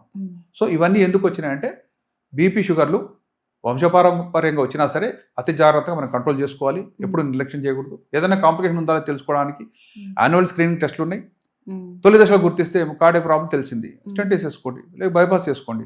పాతకాలంలో హార్ట్ అటాక్తో చనిపోయే వాళ్ళు చాలా మంది మీరు గమనించి చూడండి. 90% డెత్స్ హార్ట్ వల్ల అయ్యేవి. ఇప్పుడు హార్ట్ అటాక్తో ఎవరు చనిపోవట్లేండి. వాళ్ళు ముందే టెస్ట్ చేసుకుంటున్నారు, టైంకి వెళ్ళిపోతున్నారు, స్టెంట్ చేసుకుంటున్నారు. సో హార్ట్ ప్రాబ్లమ్స్ అనేవి మనిషి ప్రాణం తీసుకోలేకపోతున్నాయి. సంతోషం, అంతవరకు మనకు సంతోషమే. కానీ క్యాన్సర్ గల అనలేకపోతున్నాం. ఇప్పుడు చనిపోయే వాళ్ళు చాలా మంది క్యాన్సర్ వల్ల చనిపోతున్నారు. సెకండ్ స్టేజ్ వచ్చేదాకా గుర్తించలేకపోతున్నారు. సెకండ్ మనిషి చనిపోయే రెండే అండి. ఎంత సెలబ్రిటీ అయినా సరే ఒక క్యాన్సర్ కానీ, ఒక లంగ్ ప్రాబ్లం కానీ. ఇప్పుడు హార్ట్కి ప్రాబ్లం వస్తే స్టెంట్ వేసేస్తున్నాం. లంగ్ ప్రాబ్లం వచ్చి లంగ్స్ పనిచేయలేకపోతే దానికి స్టెంట్ లేదు, దానికి పెద్ద సర్జరీ కూడా లేదు, లంగ్ ట్రాన్స్ప్లాంట్ లేదు. మీరు వింటే కిడ్నీ ట్రాన్స్ప్లాంట్ ఉంది. కిడ్నీ ఫెయిల్ అయితే పర్లేదండి, మీకు అఫోర్డ్ చేస్తే డోనర్ ఉంటే ట్రాన్స్ప్లాంట్ చేస్తున్నాం. లంగ్స్కి ఏం చేస్తున్నాం?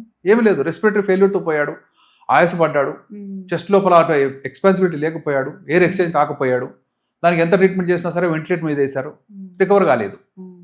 సో కారణాలు ప్రజెంట్ ఉన్నవి క్యాన్సర్ ఒకటి, ఊపిరితిత్తుల లెక్క సమస్య. అది కూడా ఎప్పుడు 80-90 ఇయర్స్ తర్వాత వాటి ఎలాస్టిసిటీ తగ్గించేస్తుంది. అందుకే ఎక్సర్సైజ్ చేయమంటే కాళ్ళు చేతులు కాదండి ఎక్సర్సైజ్, హార్ట్కి లంగ్స్కి. బాగా గాలి తీసుకుంటారు, ఫ్రెష్ ఎయిర్లో వెళ్ళడం వల్ల లంగ్స్ బాగా పనిచేస్తాయి, ఎక్కువ కాలం ఉంటాడని ఆశలు చేస్తున్నారు.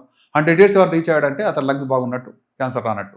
లేకపోతే ఈ రెండు ఎప్పుడో కూడా అతను తీసుకెళ్ళిపోతాయి. సో డాక్టర్ గారు, నిజంగానే అసలు జనరేషన్స్ మారుతున్న కొద్దీ డిసీజెస్ కూడా చాలా కొత్త వచ్చేస్తున్నాయి. సో మనుషుల్లో పేషెన్స్ తగ్గిపోతుందా, లేకపోతే వాళ్ళకి భయం పెరిగిపోతుందో తెలియట్లేదు. నొప్పి వచ్చిందంటే పెయిన్ కిల్లర్ వేసేసుకుంటారు, పిల్లలకి ఏమన్నా అయ్యిందంటే యాంటీబయాటిక్ వేసేసుకుంటారు.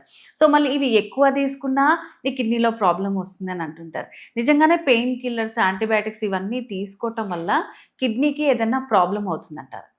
జనరల్గా కిడ్నీ ఫెయిల్యూర్కి అధికంగా యూజ్ చేసే పెయిన్ కిల్లర్స్ కారణమే. ఓకే. చాలామంది అనుకుంటే నొప్పి వచ్చింది, నొప్పికి మరి టాబ్లెట్ వేసుకోవాలి కదా. పెయిన్ కిల్లర్స్ ఉన్నవి ఎందుకు? నొప్పిని వాళ్ళు వేసుకోవటానికి. అవి మార్కెట్లో కూడా అందుబాటులో ఉన్నాయి. మరి వేసుకోవద్దు అంటారు, వేసుకుంటే కిడ్నీ ఫెయిల్ అవుద్ది అంటారు. ఎట్లా అంటే కొన్ని నెలలుగా వాడిన వాళ్ళకు, కొన్ని సంవత్సరాలుగా వాడిన వాళ్ళకు, ఇండిస్క్రిమినేట్గా వాడిన వాళ్ళకు, అవసరమైన దానికంటే ఎక్కువగా వాడిన వాళ్ళకు అసలు పెయిన్ కిల్లర్ ఎందుకు వాడారు అని గమనించి చూస్తే నీ జాయింట్ పెయిన్ ఉంది, ట్రీట్మెంట్ ఏంటి? నీ జాయింట్లో ఏమన్నా ప్రాబ్లం ఉంటే దాన్ని ట్రీట్ చేయించుకోవాలి. దాన్ని ఇగ్నోర్ చేసుకుంటూ ట్యాబ్లెట్ వేసుకుంటూ పోయి ఈ రోజు నొప్పి తక్కువ ఉంది, ఈ రోజుకి 3 సార్లు ట్యాబ్లెట్ వేసుకున్నాను, ఆఫ్టర్ 1 or 2 years వచ్చి కిడ్నీ ఫెయిల్యూర్తో వచ్చారు. ఎందుకు అయింది అని అంటే అనాలజిక్స్ అనేవి డైరెక్ట్గా కిడ్నీ మీద దుష్ప్రభావం చూపించే అవకాశం ఉంది. దాన్ని నెఫ్రోపతి అంటారు, అనాలజెసిక్ నెఫ్రోపతి. అదొక స్పెషల్ ఎంటిటీ. ఎలా హార్ట్ అటాక్స్ వస్తున్నాయో అలా కిడ్నీ ఫెయిల్యూర్ కూడా పెయిన్ కిల్లర్స్ వస్తుంది. అంటే పెయిన్ కిల్లర్ అసలు వాడకూడదా అంటే అకేషనల్గా వాడచ్చు, ఇండికేటెడ్ బై డాక్టర్స్ చూసి అతను ప్రిస్క్రైబ్ చేస్తే వాడచ్చు, సొంతగా మాత్రం వాడకూడదు. పెయిన్ కిల్లర్స్లో కూడా రకాలు ఉన్నాయి, కొన్ని కిడ్నీకి చాలా ఘాతకమైన ఉన్నాయి, కొన్ని ఫ్రెండ్లీగా ఉన్నాయి. సో అందులో ఏవనేది మాకే తెలుసు, మేము అడ్వర్టైజ్ చేస్తూ పోలేం, ఈ టాబ్లెట్ ఇట్లా అవుతుందని చెప్పలేము, అందరికి రీచ్ కాకపోవచ్చు కూడా. కానీ పేషెంట్ మా దగ్గరకు వచ్చినప్పుడైతే మేము కరెక్ట్ చెప్పేస్తున్నాం. ప్రెగ్నెంట్ లేడీ ఉంది, ఏది పడితే వేసుకోమని ఎవరైనా అంటారా? అమ్మ నువ్వు ఏది వేసుకోకూడదు అని చెప్తున్నాం. కష్టం ఉంటే మాకు చెప్పండి, దానికి ఒక టాబ్లెట్ మేము ప్రిస్క్రైబ్ చేస్తాం సేఫ్టీతో, దాన్ని కూడా ఫాలోఅప్ చేద్దామని. అలాగే పెయిన్ కిల్లర్స్ వాడకూడదు. ఫినాసిట్ అని ఒక టాబ్లెట్ ఉండేది, దాన్ని బాగా పనిచేస్తుంది. అది తర్వాత అందరి కిడ్నీస్ పోయినాయి, అది వాడిన చాలా మందికి కిడ్నీస్ ఫెయిల్ అయినాయి, దాన్ని బ్యాన్ చేశారు. ఈ పెయిన్ కిల్లర్ ఈ so dangerous that it is failing the kidneys. So ఉన్న వాటిలో కొన్ని మైల్డ్ వెరైటీస్ ఉన్నాయి. పెయిన్ కిల్లర్ కూడా ఈ రోజు ఒక టైప్ వాడితే వారం రోజుల తర్వాత ఇంకో టైప్ వాడండి, సేమ్ టైప్ వాడుకుంటూ పోకండి. ఎందుకంటే సేమ్ టైప్ వాడితే ఈ రోజున వచ్చిన ఎఫెక్ట్ నెక్స్ట్ వీక్లో రాదు. రాకపోతే మీరేం చేస్తారు, ఒకటి బదులు 2 వేసుకుంటారు, లేక 3 వేసుకుంటారు. మీరు డోస్ పెంచుతారు కానీ రిజల్ట్ రావట్లేదు. కాబట్టి టైప్ ఆఫ్ అనాల్జెసిక్ని మార్చుకుంటూ తక్కువ డోసేజ్లో. పారాసిటమాల్ మనందరికీ తెలుసు, కరోనా వల్ల అందరూ కూడా మేధావులు అయ్యారు. ఆ మేధావుల తత్వంలో పారాసిటమాల్ ఒకటి అందరికి అర్థమైంది, ఇది వేసుకోవచ్చు, ఫీవర్ వచ్చినా వేసుకోవచ్చు, కొంచెం పెయిన్ వచ్చినా వేసుకోవచ్చు. అది కూడా అధికంగా వాడద్దని చెప్తున్నాం. Dolo 650 the most popular drug in the world. ఆ డోలో 650 వల్ల కిడ్నీస్ ఫెయిల్ కాలే. కావు కూడా జనరల్గా. అది కూడా వాళ్ళు నెల ఎవరు వేసుకోవట్లేదు. అవసరమైనప్పుడు వేసుకో, ఒక వారం రోజులు వేసుకోండి, ప్రాబ్లం ఉంటే వాడచ్చు. సర్జరీ అయింది, కట్ చేసాము, ఆ పెయిన్ తగ్గడానికి టాబ్లెట్స్ వాడచ్చు, ఒక వారం రోజులు వాడచ్చు. ఆ తర్వాత నెక్స్ట్ లోకల్ క్రీమ్స్ వచ్చేసినాయి. Pain killer creams are very safe. ఏ టాబ్లెట్ అయితే మీరు వాడుతున్నారో దాని క్రీమ్ ఉంటుంది. ఆ క్రీమ్ కనుక్కొని వాడేస్తే నీ జాయింట్ పెయిన్కి రాసుకోండి, 3 సార్లు రాసుకోండి, 4 సార్లు రాసుకోండి, ఏమీ కాదు, ఎందుకంటే అది అబ్జర్వ్ కాలేదు. Next tablet, all pain killers are irritant to the gastric mucosa. Stomach లోపల మ్యూకోజాను దెబ్బతీస్తున్నాయి, కొన్ని ఏమో పుండు పడే విధంగా చేస్తున్నాయి, కొన్ని పుండ్లలోంచి బ్లీడింగ్ అయి చనిపోతున్నారు, రక్తం కక్కుని చనిపోతున్నారు. కొన్ని ఏమో బ్లీడింగ్ ఎలా చేస్తుంటే బ్రెయిన్ లోపల బ్లీడింగ్ అవుతుంది, బ్రెయిన్లో బ్లీడింగ్ అవుతుంది. ఒక టాబ్లెట్ వేసుకున్నారు పెయిన్ కిల్లరు, నిద్రలో చనిపోయారు. ఒక గైనకాలజీ ఫ్రెండ్ టాబ్లెట్ వేసుకున్నారు, ఆమెకు పెయిన్లు వచ్చినాయి, సర్జరీస్ చేస్తూ నైట్లో వచ్చి కొంచెం నలతగా ఉంది, టాబ్లెట్ వేసుకుంది. హస్బెండ్ డాక్టర్సే, వాళ్ళు ఎవరి దగ్గరికి వెళ్ళరు కదా ప్రిస్క్రిప్షన్స్. ఆమె వేసుకుంది, పడుకుంది, నైట్లో అన్కాన్షియస్ అయింది, చనిపోయింది. ఎందుకు అయింది అని వాళ్ళు కనుక్కోవడానికి ట్రై చేస్తే బ్రెయిన్లో మల్టిపుల్ హెమరేజెస్ అయినాయి. ఎందుకు అయింది అంటే ఆ పక్కన ఉన్న టాబ్లెట్లు చూస్తారు, ఈ టాబ్లెట్కి ఇంత డేంజర్ ఉందా, పెయిన్ కిల్లర్ డాక్టర్స్ కూడా వాడకూడదు. వాళ్ళ ఇండికేషన్ ఏంటంటే కొత్త డ్రగ్స్, బాగా పెయిన్ కిల్లర్ బాగా పనిచేస్తా అనుకున్న డ్రగ్స్ కంటే కూడా కన్సర్న్ పర్సన్ చెప్పాలి దానికి. కొన్నిసార్లు మన కర్మగాలి ఏమి తెలియనటువంటిది కూడా ఒక బ్లీడింగ్ కలిగేస్తే మనం ఏం చేయలేం, కానీ తెలిసినటువంటి కాంప్లికేషన్ ఉన్న టాబ్లెట్స్ వాడకూడదు. ఆమె విషయంలో జరిగింది అది రేరెస్ట్ అకేషన్. ఒక టాబ్లెట్ వేసుకుంటే బ్రెయిన్లో బ్లీడింగ్ కావడం, చనిపోవడం అనేది రేరెస్ట్. సో అది కూడా డాక్టర్ అనేసరికి ఇంకా వాళ్ళకి ఇంకెవరు చెప్పలేదు. హస్బెండ్ కూడా ఆయన షాక్ తింటున్నాడు, మేము ఇద్దరే ఉన్నామండి, ఆమె చనిపోయింది, నేను ఎట్లా ఎక్స్ప్లెయిన్ చేయాలి ఇప్పుడు అని చెప్పి. అందుకని అటాప్సీ అడిగారు. చేసిన తర్వాత అన్ని బ్లీడింగ్స్ ఎందుకు అయినాయి, ఇంతకుముందు బాగానే ఉంది, పొద్దున ఆ రోజున కూడా సిజేరియన్ సెక్షన్ చేసి వచ్చిన పడుకున్న అమ్మాయి అంటే బ్రెయిన్ బాగానే పనిచేస్తున్నట్టు. అలాంటి ఆమె మరి చనిపోవడం అంటే ఒక టాబ్లెట్ వల్ల అయింది. దట్ ఈస్ ఇడియోసింక్రసీ అంటాం. అంటే మనం ఊహించినటువంటి కొత్తదేదో జరిగింది. ప్రతి టాబ్లెట్కి ఆ రిస్క్ ఉంటుంది. కొన్నిసార్లు ఇది కనుక మనం ప్రిస్క్రైబ్ చేసిన తర్వాత ఆ పెయిన్కి అలా అవుతే వాళ్ళు వచ్చేస్తారండి, ఈ టాబ్లెట్ ఎందుకు ప్రిస్క్రైబ్ చేశారంటే దాని యొక్క ప్రాపర్టీస్లో ఇంత రిస్క్ లేదండి అని చెప్పిన వాళ్ళు విన్నారు. ఎందుకంటే అది ఇడియోసింక్రసీ అంటే medical science is not exact science, it's not mathematics. 2+2 is 4. ఎవరు డిస్ప్యూట్ చేయరు. కానీ డాక్టర్ ఇచ్చిన ప్రిస్క్రిప్షన్ మీలో లాగా పనిచేయచ్చు, నాలో లాగా పనిచేయచ్చు, ఇక్కడ ఉన్న ఇతరులు ఇంకోలాగా పనిచేయచ్చు. ఆయనలో అలా ఎందుకు అయిందని, సో ఆయనలో అలా ఎందుకు పనిచేయలేదు, అతనికి ఈ కాంప్లికేషన్ ఎందుకు వచ్చింది మీకు తెలియదు, ఆ మాత్రం అతనికి ఎందుకు చేశారు అంటే మేము ఇలా 1000 మందికి వాడామండి, 1000 తర్వాత ఉన్న ఒక మనిషి ఆయనకు అలా అయిందంటే ప్రజలు ఒప్పుకునేంత ఉదార స్వభావం కానీ నాలెడ్జ్ కానీ లేక అంతటి జనరాసిటీ కానీ వాళ్ళు లేదు. మీరు చేస్తే మీరు తెలిసి చేసినా చేయకుండా ఒక టాబ్లెట్ వికటిస్తే కూడా డాక్టర్ యొక్క ఇన్ఎఫిషియన్సీ కానీ ఒక క్రిమినల్ ఇంటెన్షన్ కానీ అంటగడుతున్నారు. మరి అది ఎంతవరకు సమంజసమో, అది చాలా బ్యాడ్ మెడికల్ ప్రొఫెషన్ మీద జరుగుతున్నట్టు. సో అంటే ఏ డాక్టర్ వాంటెడ్లీ వాళ్ళ పేషెంట్ చనిపోవాలని కోరుకోరు. సో అంటే మెడికేషన్ అనే కానీ ఇంకా సర్జరీస్ ఇవన్నీ కానీ ప్రతి పేషెంట్కి డిఫరెంట్గా ఉంటాయి. సో అంత నాలెడ్జ్ వచ్చినప్పుడు నిజంగానే బ్రతికించిన డాక్టర్ని అంత పొగిడినప్పుడు, సో ఏదన్నా అయినప్పుడు కూడా వాళ్ళకంత మైండ్ ఉండాలనే నా ఆలోచన కూడా సార్. అంటే ఇప్పుడు సందర్భం వచ్చింది కాబట్టి అడుగుతున్నాను మిమ్మల్ని నేను. సో నా డేస్ ఏంటంటే అమ్మాయిలు కూడా చాలా సెన్సిటివ్ అయిపోయారు. వాళ్ళకి మెన్స్ట్రువల్స్ వచ్చినప్పుడు, పీరియడ్స్లో ఉన్నప్పుడు కూడా కంపల్సరీగా టాబ్లెట్స్ అనేవి వేసేసుకుంటున్నారు. మెఫ్టాల్ టాబ్లెట్ అనేది ఇప్పుడు అది కూడా ప్రపంచవ్యాప్తంగా మారుమోగిపోతుంది. సో ఆ టాబ్లెట్స్ వల్ల కూడా కిడ్నీలకి ఏమన్నా ప్రాబ్లమా, అది కూడా ఎంత డోసేజ్ తీసుకుంటే బెటర్ అంటారు? మీరు చెప్పింది కరెక్ట్. మెఫెనామిక్ యాసిడ్ అని, ఫ్లూఫెనామిక్ యాసిడ్ అని జనరల్గా అవి పీరియడ్ సమయం లోపల బాగా పనిచేస్తాయని, అది కూడా విరివిగా వాడకూడదని, మెన్సెస్ టైంలో కొంతవరకు ఫ్లూయిడ్ రిటెన్షన్ అవుతుంది, ఆ రిటెన్షన్ కూడా తగ్గిస్తాయి అవి. నాట్ ఓన్లీ పెయిన్ రిలీఫ్, కొంతవరకు వాటర్ ఎక్కువ ఉంటే వాటి పంపించేస్తుంది అనే ఒక అడ్వాంటేజ్తో అవి పనిచేస్తున్నాయి. వాటికి అడిక్టివ్ పొటెన్షియల్ లేదు, పెయిన్ తగ్గిస్తే తప్పితే. జనరల్గా 3 days పెయిన్ వచ్చింది అనుకో ఎవరికన్నా, ఫస్ట్ డే వేసుకోమని చెప్తున్నాం, గ్యాప్ ఇచ్చి చూడండి అమ్మా, తీసుకుంటే ఇంకో 2 days 3 days ఇంకొకటి తీసుకోండి, తప్పితే రెగ్యులర్గా వాడమని చెప్పట్లేదు. Most of these pains are temporary. ఒకసారి టాయిలెట్ చేయడం మొదలు పెడితే, ఈ టాబ్లెట్స్ ఎప్పుడు వచ్చినాయమ్మా, ఇప్పుడు మనం 2026లో ఉన్నాం, ఈ టాబ్లెట్స్ కనుక్కున్నామని కూడా 50-100 సంవత్సరాల లోపలే కనుక్కున్నారు. అంతకుముందు లేడీస్ ఉన్నారుగా, వాళ్ళు పిల్లలకి అన్నారు కదా, వాళ్ళకి కూడా వచ్చినాయి పీరియడ్స్. సో వాళ్ళు ఎటువంటిది లేకుండా తట్టుకోగలిగినటువంటి కెపాసిటీ కలిగి ఉన్నారు. అందుకే always use minimum possible, minimum necessary and only under prescription. ఏమైనా ఇడియోసింక్రసీస్ ఉన్నాయా, మీకు ఇంకో విషయం ఉంది, ఇతర రిస్క్ ఫ్యాక్టర్స్ ఉన్న వాళ్ళలో ఈ కాంప్లికేషన్స్ ఆర్ మోర్. ఆస్పిరిన్ వాడతారు, మీకు తెలుసు కదా, హార్ట్ పేషెంట్ అందరూ కూడా low dose aspirin, baby aspirin ఇస్తాం. అవి ఏం చేస్తే రక్తాన్ని పలచబడే విధంగా చేస్తున్నాయి, అంటే కొద్దిగా బ్లీడింగ్ అయ్యే ఛాన్స్ ఉంటుంది. అందుకని ఆ ఆస్పిరిన్ వాడే వాళ్ళని సర్జరీ మేము చేయబోయినప్పుడు ఆ టాబ్లెట్ ఆపేసి ఒక 4 రోజులు సర్జరీ చేస్తున్నాం. ఎందుకంటే సర్జరీలో బ్లీడింగ్ అవుతుంది, ఈ ఆస్పిరిన్ వల్ల బ్లీడింగ్ ఎక్కువ అయ్యే ఛాన్స్ ఉంది. అలాంటి పేషెంట్ ఎవరైతే ఆస్పిరిన్ తీసుకుంటారో వాళ్ళే కనుక ఇంకో పెయిన్ కిల్లర్ వేసుకొని ఈ రెండింటి యొక్క కాంప్లికేషన్ సైడ్ ఎఫెక్ట్ కనుక పొటెన్షియేట్ అవుతే అలాంటి వాళ్ళు చనిపోయే ప్రమాదం ఉంటుంది. అందువల్ల వాళ్ళు ఏ మెడికేషన్ తీసుకుంటారు ముందు అనేది ఇంపార్టెంట్. ఈ పెయిన్ కిల్లర్కి ఎంత నష్టం చేస్తుంది దానికంటే ఆ మనిషిలో ఏమేమి రిస్క్ ఫ్యాక్టర్స్ ఉన్నాయి, ఏమేమి మెడికేషన్స్ ఉన్నాయి, వాటితో ఇంటరాక్షన్ ఏమైనా అవుతుందా, ఈ రెండు కలిస్తే ప్రాణాంతకం అవుతుందా, ఇవన్నీ ఆలోచించి మరి ఇస్తాం తప్పితే సింపుల్గా ఫోన్లో ఒక టాబ్లెట్ చెప్పండి సరిపోతాం అని అంటే అలా కుదరదు. అలా చేస్తే ఫోన్లో చెప్పడం కూడా ఈజ్ ఎ రెస్పాన్సిబిలిటీ. ఫోన్లో మీరు క్యాజువల్ చెప్పడం లేదండి, మీరు రండి అంటే మేము రాలేమండి, మేము ఫోన్లో చెప్పాల్సిందే అంటున్నారు.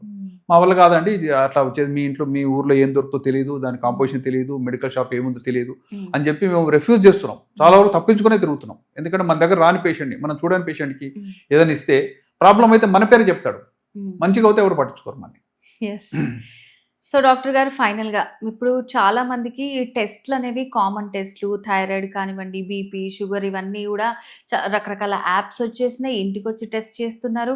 ఇవన్నీ కూడా చాలా సింపుల్ అయిపోయింది. ఇంతకుముందు బయటకు వెళ్ళాలి, చూడాలి, అట్లా ఎవరు చేయించుకుంటారులే అని అనుకునేవాళ్ళు. కొంతమంది ఏవైతే అసలు ఇంపార్టెంటో అవి చేయించుకోవడం మానేస్తున్నారు. సో అసలు నార్మల్గా అసలు ఎలాంటి టెస్ట్లు ఇంపార్టెంట్, ఏవి చేయించుకోవాలి మీరు చెప్పండి. కిడ్నీ పరంగా అని చెప్తున్నారా మీరు, లేక ఓవరాల్ గా మనిషి ఓవరాల్ గా అసలు ఈ రోజుల్లో ఎలాంటి టెస్ట్లు అనేవి చేయించుకోవాలంటారు? జనరల్గా యాన్యువల్ చెకప్లో చాలా వరకు వస్తున్నాయి. కిడ్నీ ఫంక్షన్ టెస్ట్ వస్తుంది, లివర్ ఫంక్షన్ టెస్ట్ వస్తుంది, హిమోగ్లోబిన్ ఎంత ఉందో వస్తుంది, ఇన్ఫెక్షన్స్ ఏమైనా ఉంటే వస్తుంది. ఒక స్కానింగ్ చేసుకోవాలని చెప్తున్నాం. స్కానింగ్లో పొట్టలో ఉండే గడ్డలు తెలుస్తాయి. ఏదైనా క్యాన్సర్ గడ్డ ఉన్నా పెద్దదైంది అనుకోండి, స్కానింగ్లో కనబడుతుంది. అనుమానం ఉంటే సిటీ స్కానే చేస్తున్నాం. క్యాన్సర్ కానీ అనుమానం ఉన్న వాటికి ఏ టెస్ట్ చేసినా అవసరమే, ఎందుకంటే పిన్ పాయింట్ చేస్తేనే ట్రీట్మెంట్ కూడా అనుకోగలుగుతాం. అలా కాకుండా నార్మల్ పర్సన్ ఏజ్ పెరుగుతున్న కొద్దీ ఏం చేయాలి, కామనెస్ట్ క్యాన్సర్స్ ఏమైనా వాటికి స్క్రీనింగ్ చేయాలని చెప్తాం. పురుషుల లోపల అయితే రెండు ఉన్నాయి, ఒకటి పెద్ద పేగు క్యాన్సర్, ఒకటి ప్రాస్టేట్ క్యాన్సర్.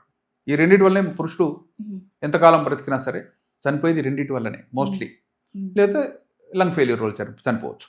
కానీ క్యాన్సర్ మనం తొలి దశలో గుర్తిస్తే వాటికి ఏంది, సీరం పిఎస్సి అనేది ప్రాస్టేట్ క్యాన్సర్కి ఉంది, సీరం సిఈ అని ఒకటి ఉంది, సీరం కార్సినో ఎంబ్రియానిక్ యాంటిజెన్. ఇది ఇంటెస్టైన్ క్యాన్సర్స్, పేగుల క్యాన్సర్లో ముందే ఎలివేట్ అవుతాయి కాబట్టి ఎలివేట్ కాగానే వెంటనే మొత్తం స్క్రీనింగ్ చేస్తారు.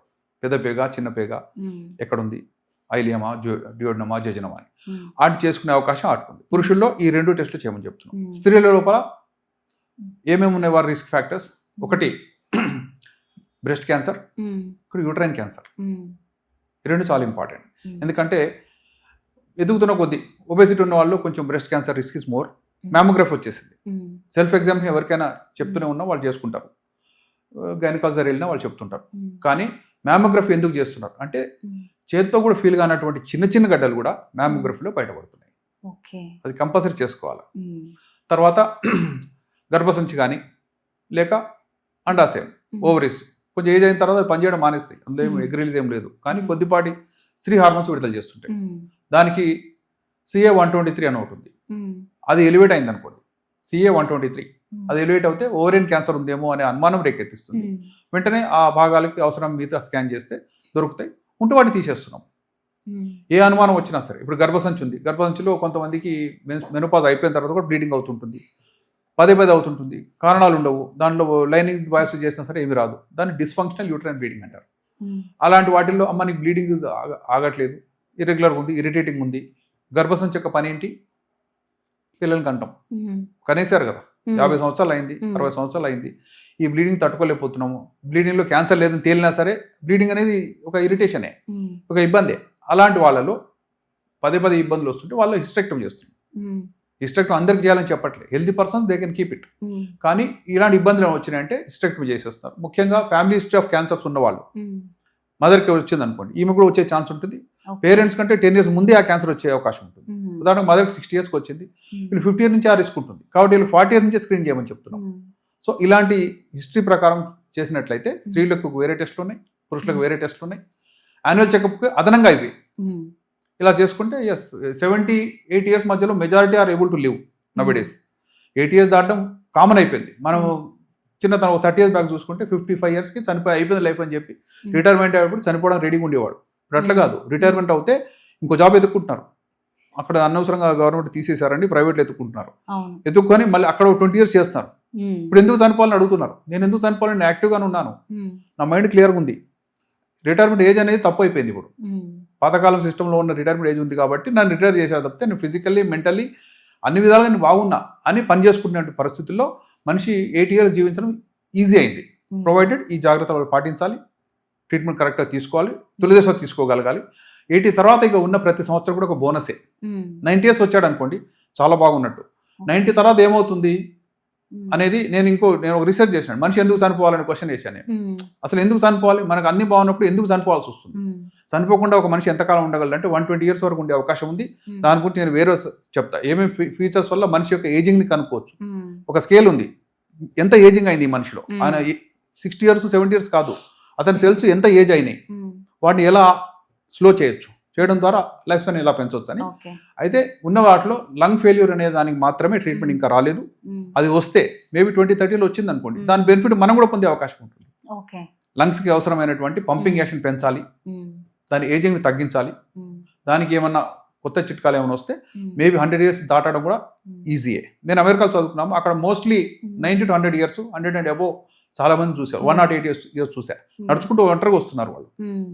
ఎలా రాగలుగుతున్నారు అంటే ఇవన్నీ పాటించారు, ఈ స్క్రీనింగ్ అంతా కూడా పాటించారు. మనలాగా అడ్వాన్స్ క్యాన్సర్ వచ్చేసి అయ్యో నా పరిస్థితి అయిపోయింది ఏడ్చుకుంటూ కూర్చోవడం కాదు. 40 years నుంచి వాళ్ళు చెక్ చేస్తున్నాడు. 108 సంవత్సరాలు అయింది. నేను 120 years బతకాలని పట్టుదలతో తిరుగుతున్నాడు ఆయన. సో డైట్ ప్రికాషన్ ఉన్నాయి, స్క్రీనింగ్ ఉంది, హ్యాబిట్స్ బాగుంటాయి, మంచి ఎక్సర్సైజ్ ఉంటుంది.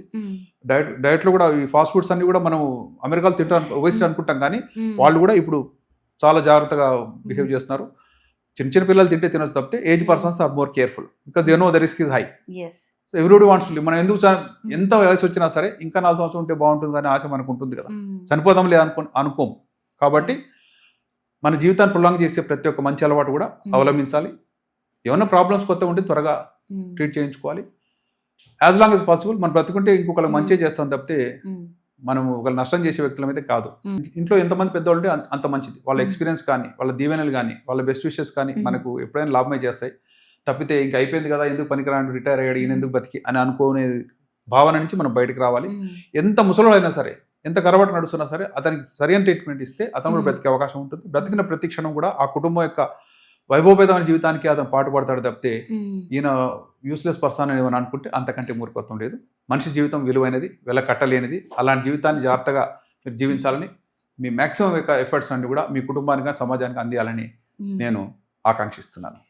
సో డాక్టర్ గారు అంటే కిడ్నీకి సంబంధించిన సమస్యలే కాకుండా సో అంటే హ్యూమన్ అసలు ఎలా ఉండాలి, వాళ్ళలో ఎలాంటి మార్పు రావాలి, డాక్టర్స్ పట్ల వాళ్ళకి ఎలాంటి రెస్పెక్ట్ పెరగాలి, పెద్దవాళ్ళ పట్ల ఎలా ఉండాలని చాలా బాగా చెప్పారు sir. Thank you so much. Welcome. So viewers విన్నారు కదండి, మీకు కూడా ఇలాంటి సమస్యలు ఏవైనా ఉంటే వెంటనే స్క్రీన్ మీద కనిపిస్తున్న నెంబర్కి కాల్ చేసి డాక్టర్ గారితో మాట్లాడి మీరు పూర్తి వివరాలు తెలుసుకోవచ్చు. సో ఇట్లాంటి మరిన్ని మంచి వీడియోస్ కోసం మన ఛానల్ని సబ్స్క్రైబ్ చేసుకోండి.